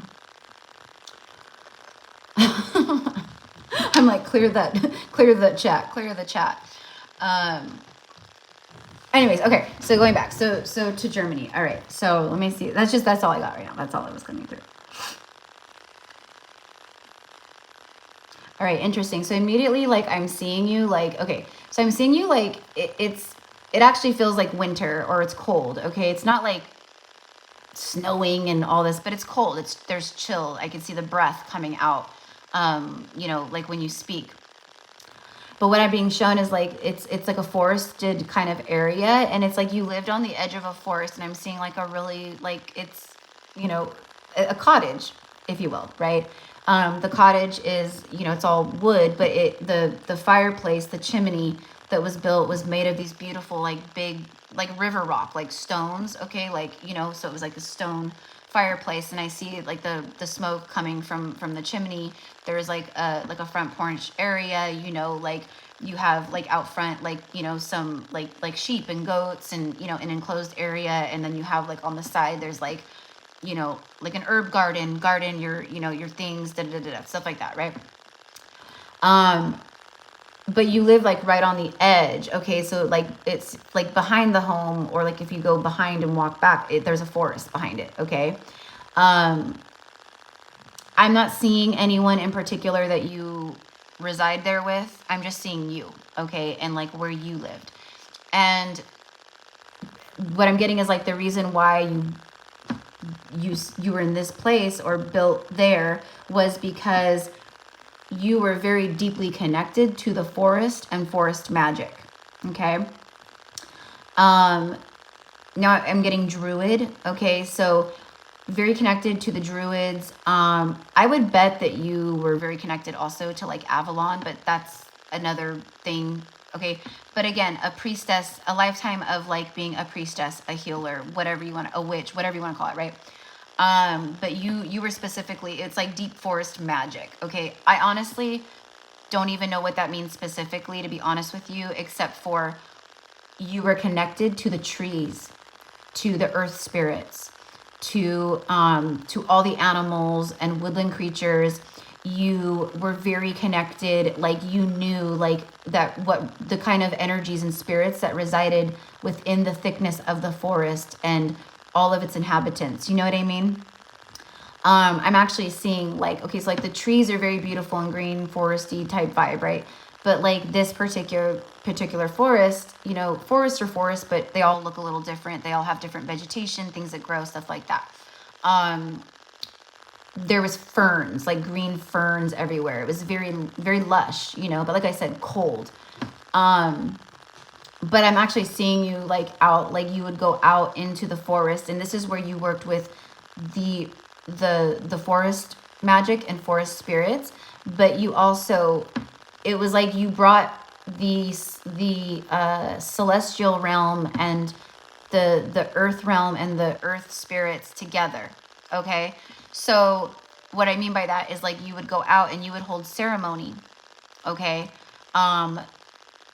Calling forth ancestors, working with other spirits, but you worked with like the stars and the moon and the different planets. Like you were very well versed in that.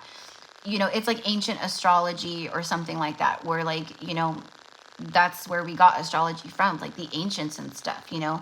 They knew more about that stuff than probably most people on the planet walking the earth at this time do, still to this day.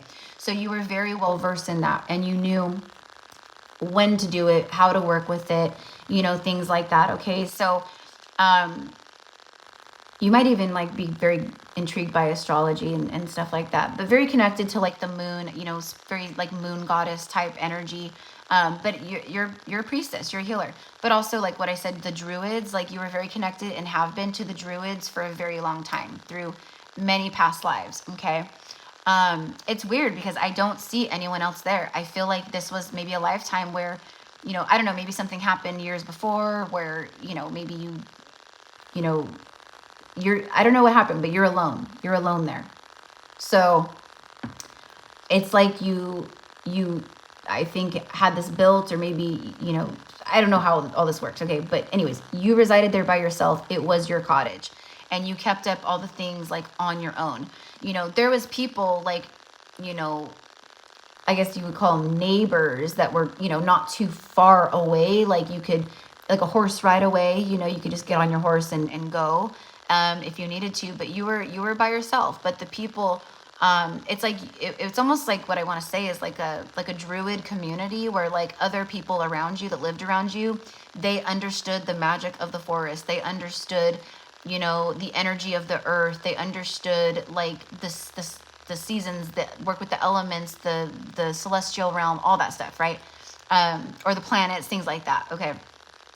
So it was like you resided by yourself, but you did have like a tribe kind of a thing, right? Like it wasn't like shunned upon, looked upon, but you guys kind of had to be tucked away in that way, because it was actually shunned upon by the bigger society at that time, which that's never changed. That's always been the same for most people. So, but you know, this isn't some crazy like traumatizing.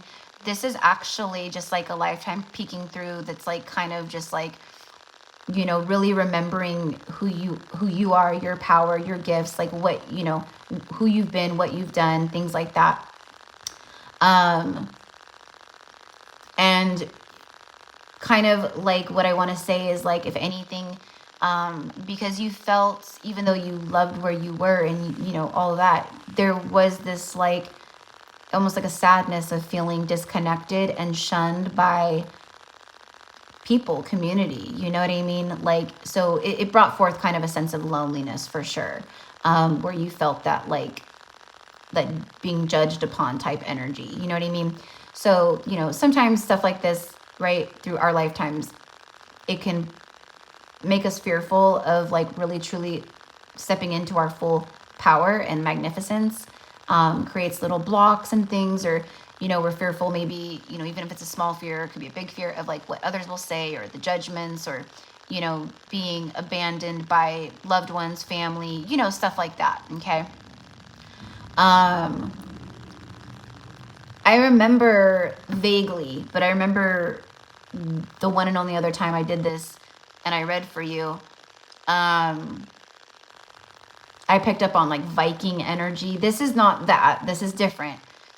But it's the same essence of like, you've always been in tune with this kind of stuff. And it's 444 right now in California. So confirmation. But yeah, so I think that it's almost like, it's like the earth is calling you. Earth magic is calling you once more. Like she's been whispering to you for many years, and you know it. And the moon is calling you. The stars are calling you. Like, so again, like, I don't know. I wish I could be more help of like, you know, but you'll know what to do. It's just, all I do is just share, you know what I mean? But you will know what to do, and what you're being called to, guided to do. And I think that at some point, you know, you're going to be really expanding more into these particular wisdoms and gifts again, relearning. You'll be guided, you know.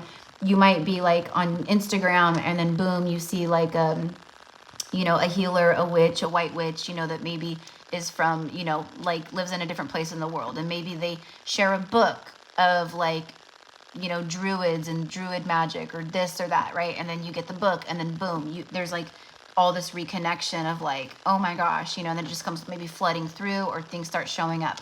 So anyways, like I said, whatever comes through in a past life reading, anytime I read for anyone, it's past life stuff, but it also connects to this lifetime for some reason. So, okay. So that is what I have for you, my love. Definitely had to work through that in this lifetime. Oh, like, yeah. Oh, yeah. Feeling like the outcast and being shunned by society and people, and yeah. So connected to all of that. Yeah, for sure.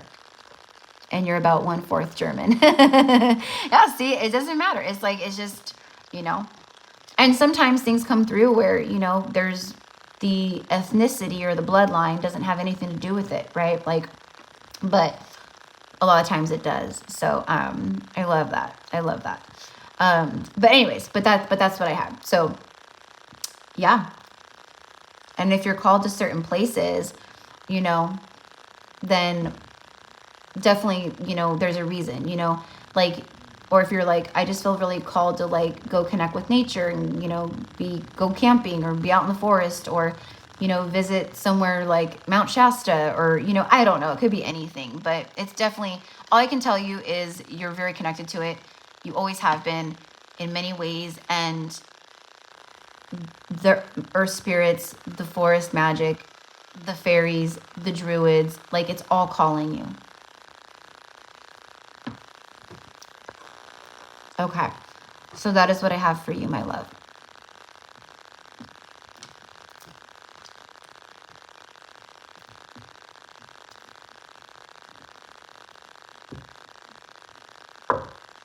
And this is like so random, but it's just like coming through. I don't know, like if you, I don't know. Anyways, what I'm getting, like it's weird. Like I've never, actually, I think I have had venison stew before at some point. But anyways, there's something about venison. Like you lived off of, like, that was like your main source of like meat and stuff, was like venison, which is like stag, deer meat, stuff like that. That's another thing, very connected to the stag. So I feel like the stag is a prominent spirit guide for you. I feel like it shows up for you. I feel like it maybe is around you, or you just feel very connected to it. But it's like, it was like an essential food for you, but you also, like, it was like a great honor, you know what I mean? And it was almost like, it sounds weird, but it's like when you created it, it was like you were absorbing the power of the stag, but it, you know, but it was a beautiful thing, and it gave you stag strength. Okay, so I know that sounds funny, but it's not. Like, this kind of stuff is the kind of stuff that comes through and that we've lived, and, you know, who we've been, you know. So, oh my God, can't believe you said Shasta. Uh-huh. See, so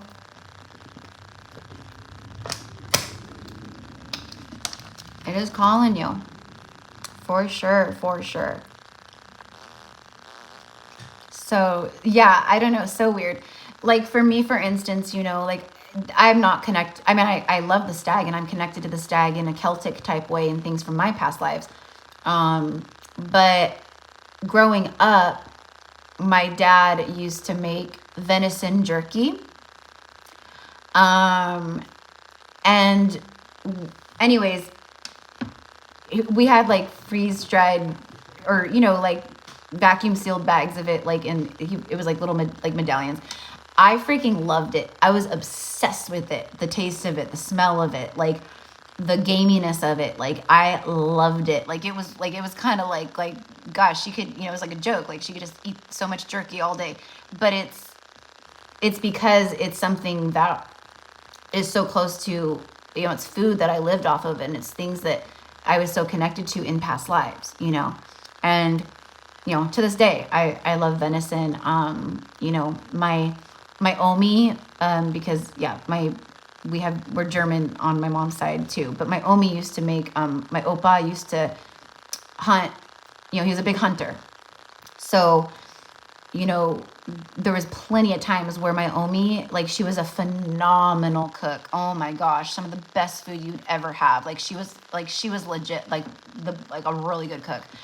But she would make this homemade rabbit stew, and like I loved it. Like my brother wanted nothing to do with it, thought it was disgusting, like, and I loved it. So, but again, like stuff like that, like that's this kind of stuff we ate back in the day, right? So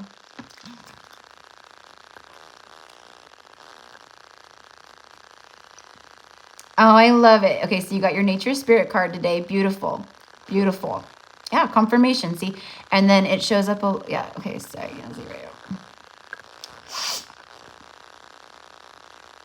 It shows up a lot. Sorry, it's like jumping all around. There we go. Love me some venison chili, one thing I make well. Beautiful. See? Yeah. See? So, anyways, so the stag spirit, though, it's like a thing for you. I would bet at some point, you know, like, maybe through you know, family name, old sigils, things like that. I talked about that the other day in a message, how I had a dream and it was like my ancestor came through and was like you have to learn about the family sigils. And it wasn't just for me, it was for me to share with other people. There's power in our symbols. Symbols hold power, duh, right? So anyways, I think that you probably at some point had, or your family crest, I don't know, but maybe has a stag within the sigil. Does that make sense? So anyways, it's prominent for you. So, all right. Okay. So, all right. So that was for Lauren. All right. Now we have Steve. Steve.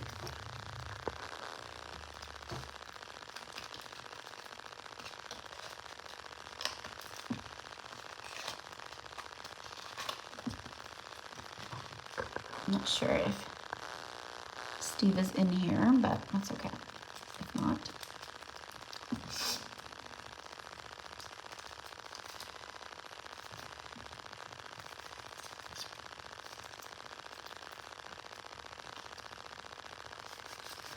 All right.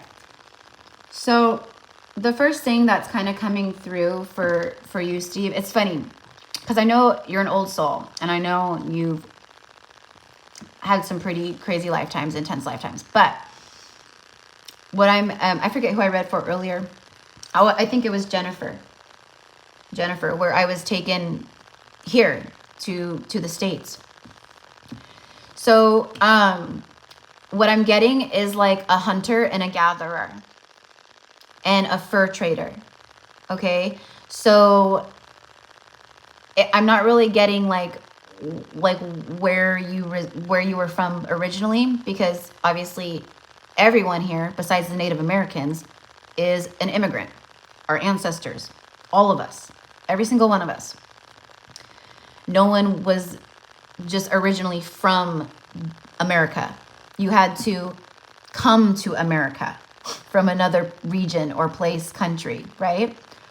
So I don't know where, okay, but you're already residing here in the States, okay, or in the colonies, if you will, all right? Virginia was a huge place back then. It was, oh my gosh. I mean, different like places throughout, but like Williamsburg, stuff like that, right? Like it was a big place where there was like a lot of like people would, you know, come together, and there was like, you know, you could trade furs, and, you know, it was, you know, the settlers and, you know, people that like lived in the colonies, you know, but also like the Indians, stuff like that, right? So anyways, you were, I can't think of the movie, but this is like dead on to like what I'm kind of seeing, it's that movie with Leonardo DiCaprio where he plays, I forget the guy's name. He was like a famous, like, I want to say a fur trader or something, but it's the one where he gets attacked by the bear and then he like has to survive, and then, but it's like a really good movie. But that's kind of like how I see you, like, you know, covered like furs, like fox and wolf skins and, you know, buffalo hides and stuff. But you were a really like, I don't know what they call them. Like I'm getting like a marksman, but I don't know if that's right. But with a bow, with a musket, like you were like really good, but precisely with the bow. Okay. And I see, that you were, I want to say like, you know, that you came from like England somewhere, maybe like that. 'Cause the way that I'm seeing you and the way that I'm hearing you, it's like you do have an accent. And it sounds like British, okay? But like you had a connection in a way with people, with the animals, and you were very well paid and well renowned for your furs. And you would, but it was a really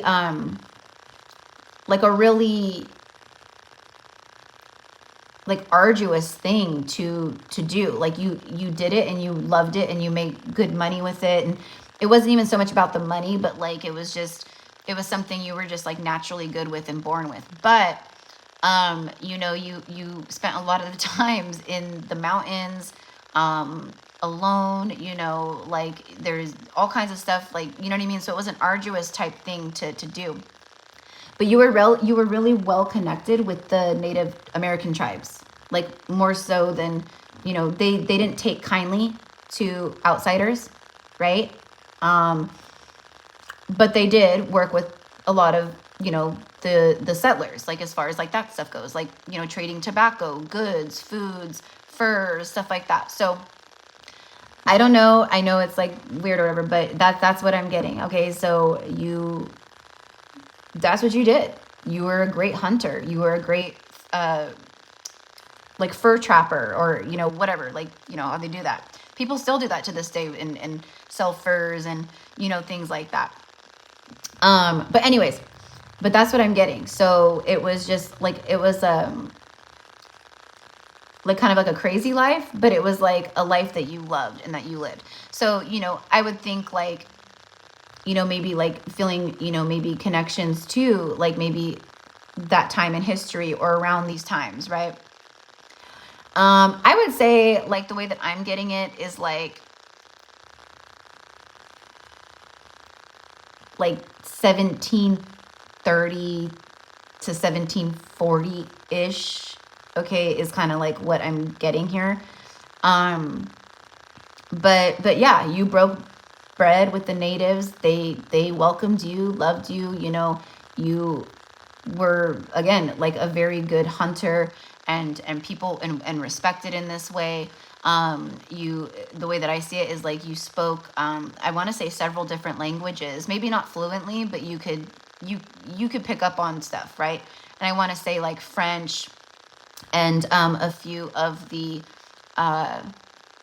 native tongues from the Native Americans. Okay, so, you know, I don't know how much that will connect with you, but that's what's coming through for me. And it was just like, it came through like big and strong, like immediately. So, but yeah, so you might connect with like the Native tribes, Native American history, or just, you know, I don't know, but that's that era, hunting. I have no idea. But anyways, but that's what's coming through. And I don't know, like, I'm not really getting like the whole story of everything, but I do see it's like, again, it's kind of like a time hop. So I'm seeing you in one era of your lifetime, in this lifetime. And then probably 5 to 10 years later, I'm seeing you with a son. And I don't know if you're married, don't see a woman. I just see you and a boy, a son of yours, both dressed in furs, both, like you taught him everything you knew. Okay. And that was like your buddy, your best friend, your companion.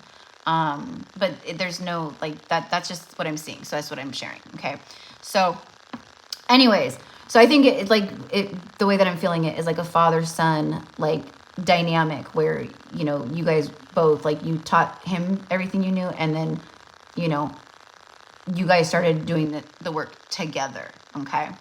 But yeah, but that is what I have for you. So I don't know. Let's see. Let's just see what comes out in the cards.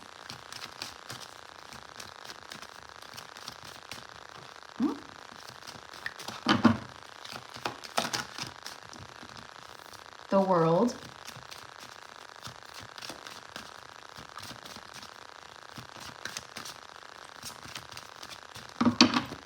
The New World. That's what they called it. It was about the New World, being in the New World.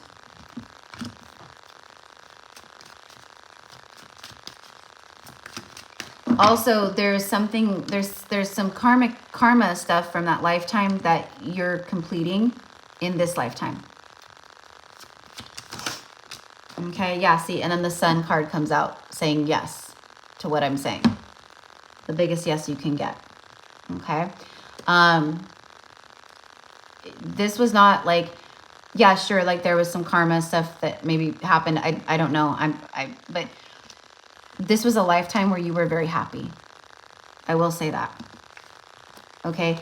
And you were, what's the word? Like, when you're like well-traveled, like you are oh my gosh, it has something to do with the world. Like, anyways, you were very intelligent, we'll say that. You knew a lot about how things worked in the world, and you know, that kind of stuff is what I want to say. Okay, so that is what I have.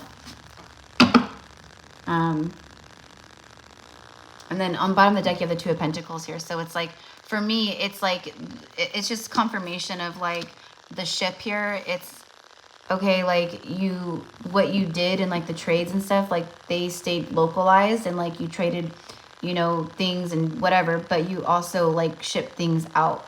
Okay. So probably traveled on ships as well, obviously. And like, you probably went other places and did trading and brought, you know, stuff and then brought goods back and, you know, things like that. So crazy. I know. Anyways. All right. So that was what I have for Steven. And then last but not least is Rebecca. Okay.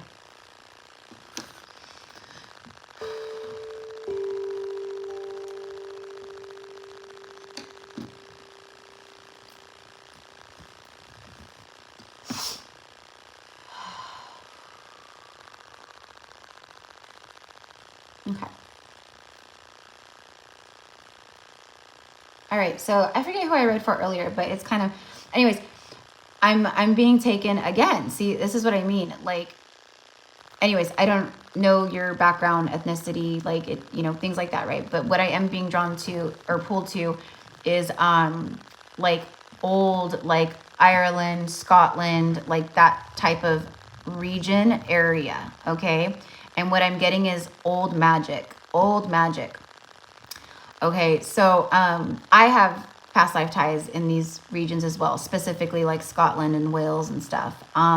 But it's like you resided there, but you came from like you connected with, you come from a line, a lineage of very, you know, powerful women, we'll say that, high priestess energy, okay? But not so much like, you know, mostly what it is like healing work and working with herbs and things like that, right? But all kinds of stuff at the same time, you know what I mean? Like you could create like a healing thing, you know, out of like, you know, any kind of like plant or leaves, things like that, right? But you also knew, like I'm seeing like chants, like things that you would say, words being spoken, like you would chant, you would speak, and it's like make things happen, okay? But you worked with the laws of, you know, the universe and nature and all that. It was always in alignment with that, you know, honoring that. But I'm just seeing like a long line of like women, okay? So it was like your mother, her mother before her, her mother before her, her mother before her, right? So a lot of like your wisdom and stuff, or like your, you know, energy, I feel comes from the matriarchal side, but it doesn't have to be, right? So I want to say I'm getting both because I feel you've been in both, okay? But again, just like you've been both places, like you've had lifetimes. I feel like in this lifetime, you actually traveled, kind of like you maybe resided in Ireland or something. And then, but you also, you know, traveled to Scotland or spent time in Scotland or old, you know, whatever it was called or whatever back then. Okay.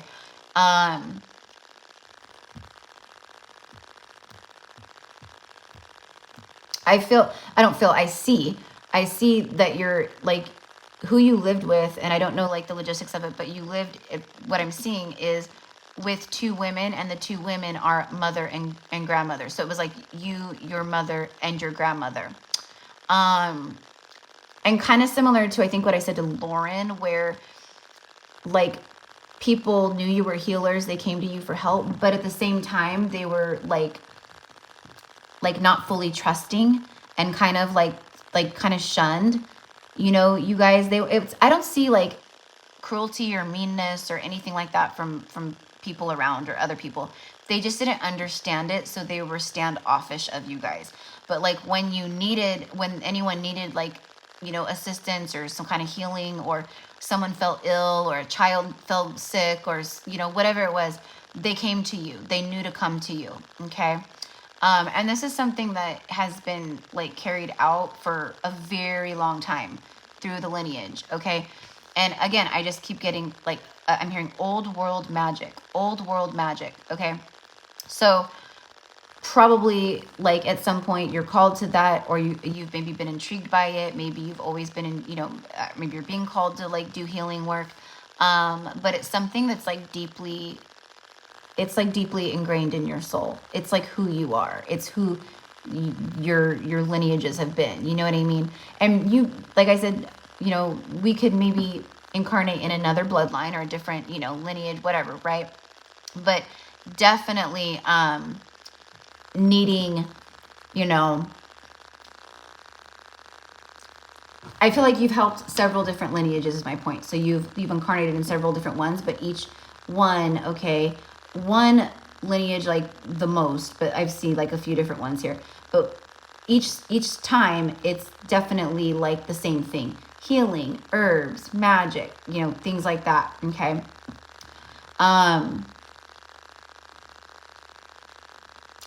And what I'm being shown is like, so it was like you and then these two other women, and then, you know, clearly it's like mother and then grandmother. So this, I don't know when or how or who this person is, but I do see at some point like it was, I guess, like an attack, but it was just one man, and I feel like he's after something. So I feel like, you know, maybe you guys had a piece of jewelry or a gemstone, or, you know, something that someone found out, knew about something, and they came and they tried to, you know, it's like I'm seeing like the whole like cabin or whatever being just ransacked, and stuff being spilled, and, you know, herbs going all over, like they ransacked. But this person, like what I'm seeing, and this for me, like the way that I'm feeling it, right, was a very pivotal moment and very devastating to you, obviously. But this person, you lived, you're fine. The grandmother lived, grandmother's fine. But the mother was killed by this person. So it was a very powerful moment for you in this lifetime, because it is your mom, like it's your mother, you know, and it was like the three of you guys, like, you know what I mean? The three amigas. But yeah, so it's, and then it feels just like kind of like after that, like it was just like a dark time. Okay. So it went like it really hurt you. So you know, and that's what I mean. Like it's something you've held on to for, you know, it's something that affected you and that has always, you know, subconsciously, whatever, like, you know, maybe, I don't know if there's like any kind of like, you know, fear around a man, or, you know, just, or maybe having like a resentful energy towards men, or, you know, even just like, you know, being like, you'll never, you know, I'm standing in my power my whole life, and I'm never going to let a man control me or do this. There's something about that where like in that moment, it was a man that just took away your whole world like that. And you just, it just stuck with you. You know what I mean? So, but yeah, but that's what I got. So anyways, I feel like that's, you know, stuff that's being worked out right in this lifetime. Whatever it is, however it shows up, you know, for us, it's very different for everybody. Right. But yeah, so, and I'm also, it's like, it's kind of funny because I see like, it's almost like a hillside. It's green, very plush, like beautiful green grass, you know, whatever you want to say. I can smell the ocean air. I can feel the breeze, you know, all of that. And I'm seeing it. I can see it. But I see you like standing like, and it's like a few other women around you, and you're holding a book and you're reading whatever is in this book, like to these women. And it's almost like a gathering of like, you know, like sharing wisdom, and it's almost like teaching, sharing wisdom, teaching, you know, it could be like learning about, you know, the old ways, you know, the knowledges that you guys know, sharing wisdoms with them, you know, just all kinds of different stuff. Right. But it's like you holding the book and like kind of reading to them. So, but yeah, but that is what I got. Yeah, totally, like kind of Outlander vibes for sure. For sure, for sure. Absolutely. So yeah, more, yeah, definitely, yeah, no dark magic. It's white witch. It's like I said, working with the universal laws and things like that. But yeah. So, but that is what I have for you, love. So, you know, but yeah, I don't like going back to like the specifics of like that, the man and like what happened. Just, you know, if you feel called, like connect with that, you know, like if anything comes up, if you connect to that and maybe feel like, you know, anger rise or sadness or something show up, right? Whatever it is, may not feel anything. I don't know. But like I said, I've been doing this for a while now. And when I read for people like this and I connect to the past lives, it's to bring forth some kind of full circle moment and to help in some way in this lifetime. Okay. So it's like to kind of help you, you know, heal, or to have a moment of epiphany, or to realize why, you know, there is maybe a certain pattern in some way, like it, you know, just different things. But yes, I do have those feelings. Okay. Yeah. See, so, you know, and just, you know, it's about like, you know, just releasing, I forgive, you know, forget, like even through after all these lifetimes or years or whatever you want to say, like sending forgiveness to that moment and to that person. You're not condoning it. You're not saying anything like that. You're just forgiving it so you can release it. Help me release this. Help me heal this. Help me, you know, whatever it is. Okay. You know, you may have emotions arise where you kind of in a moment briefly relive that terror or that feeling of what you felt before.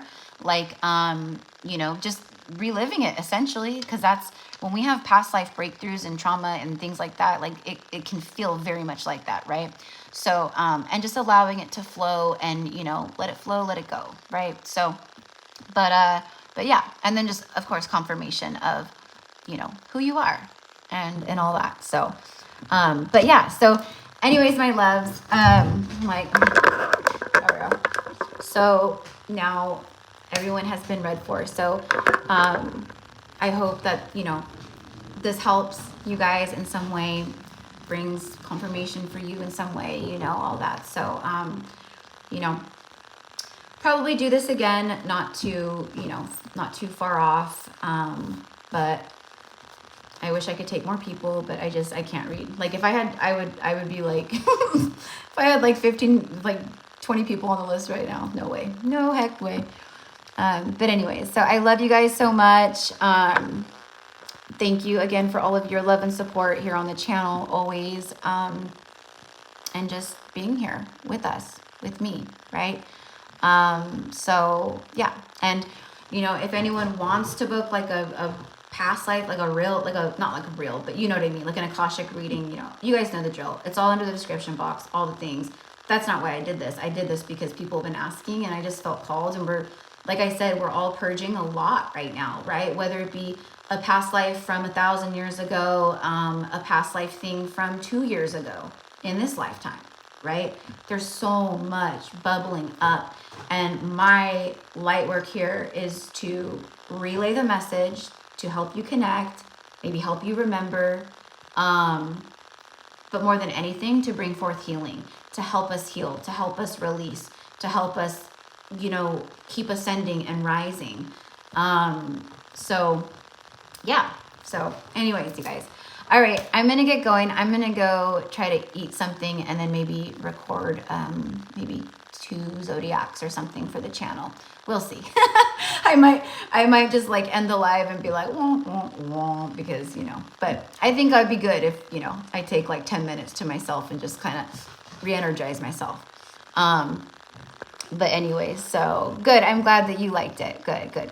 Yeah. This is what, like last time I did this is the only, like I said, of all the live readings that I do, you know, the lives, I've only done past life messages one other time. Which you guys remember, I don't know, I want to say maybe 5 months ago, maybe 5 months ago or more. So, but anyways, so yeah. And for everyone else, like even if you didn't get a reading today, like it's still cool to like tune in and watch, you know? So anyways, I think that's it. Okay. So stay tuned. Patreon channel. It is coming finally for sure. You guys, like like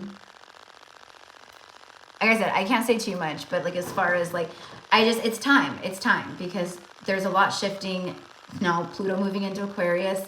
I'm tired of being like capped as to for my light work and my gifts and what I can share, because it's so monitored on this channel, like, or on this platform, like it's, you know, so I need to go somewhere where I can just really like be in that power, you know, which the collective deserves as well. So, you know, anyways, so that will definitely be happening for sure. Let's get the zodiacs up for the rest of, you know, January, a little bit going into February. We'll be back on track in February. I don't know.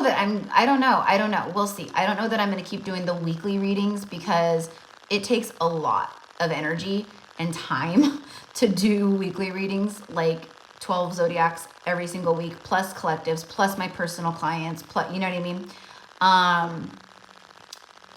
So I don't know. We'll see. But definitely I will be back on my normal, regular, you know, being very present with the channel and stuff. But, you know, just being sick and like, just like I said, purging past life stuff and needing to just sit with myself and like push away, like, you know, just to be by myself, seclude, hermit, total hermit energy. So again, I'm so appreciative of you guys and thank you so much. I know you guys understand, you know, but anyway, so, all right, soul fam, have a good day, evening, morning, noon, or night. Yeah, go watch out. I freaking love that show. I've shared about it recently again. Like I'm rewatching it, and the first time I watched it, you know, however long ago, like of course it vibed with me. It resonated with me that, you know, I've always been fascinated with like certain points in history, and I've always connected, even at a young age. Like, I don't know if you guys, like those of you guys that, you know, were here in the States growing up, but here in California, for sure, when I was in school, elementary school, in 4th grade, we did the gold rush. We studied the gold rush. And I actually, here in California, I lived in the epicenter of gold country. I had gold on my property in the Sierra Mountains. We had an old gold mine on our property that you could go to. I never went in. It's really creepy, and it's like a little wooden door that like sticks, but like a little wooden door, like, you know, that was like in a ravine, okay, like right in the middle of the forest. You open the wooden door and all you see is this dark tunnel that goes into the mountain. You don't know when it's going to drop down. You don't know. Anyways, I never messed with it. You know, my ex and his family and stuff, like, or his brother and his dad, they went, you know, and it's just creepy and weird, you know. But anyways, I lived in gold country.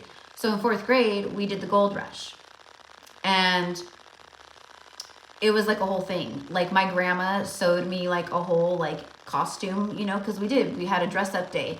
So it was like we were studying the gold rush for like, I don't know, probably like 2 months or something, right?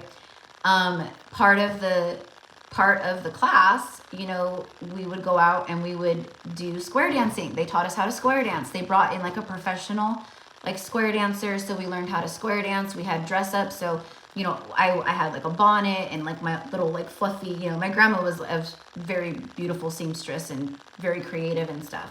And so I had like this whole little costume that I freaking loved. I felt like I was like my true self, like and I loved it. And then we had Gold Rush Day at the end of it, where they took us on like a field trip day. My mom went with us that time, but they took us like, I don't even know where it was, you know, somewhere in the like, you know, foothills of like San Jose, where I grew up here in California.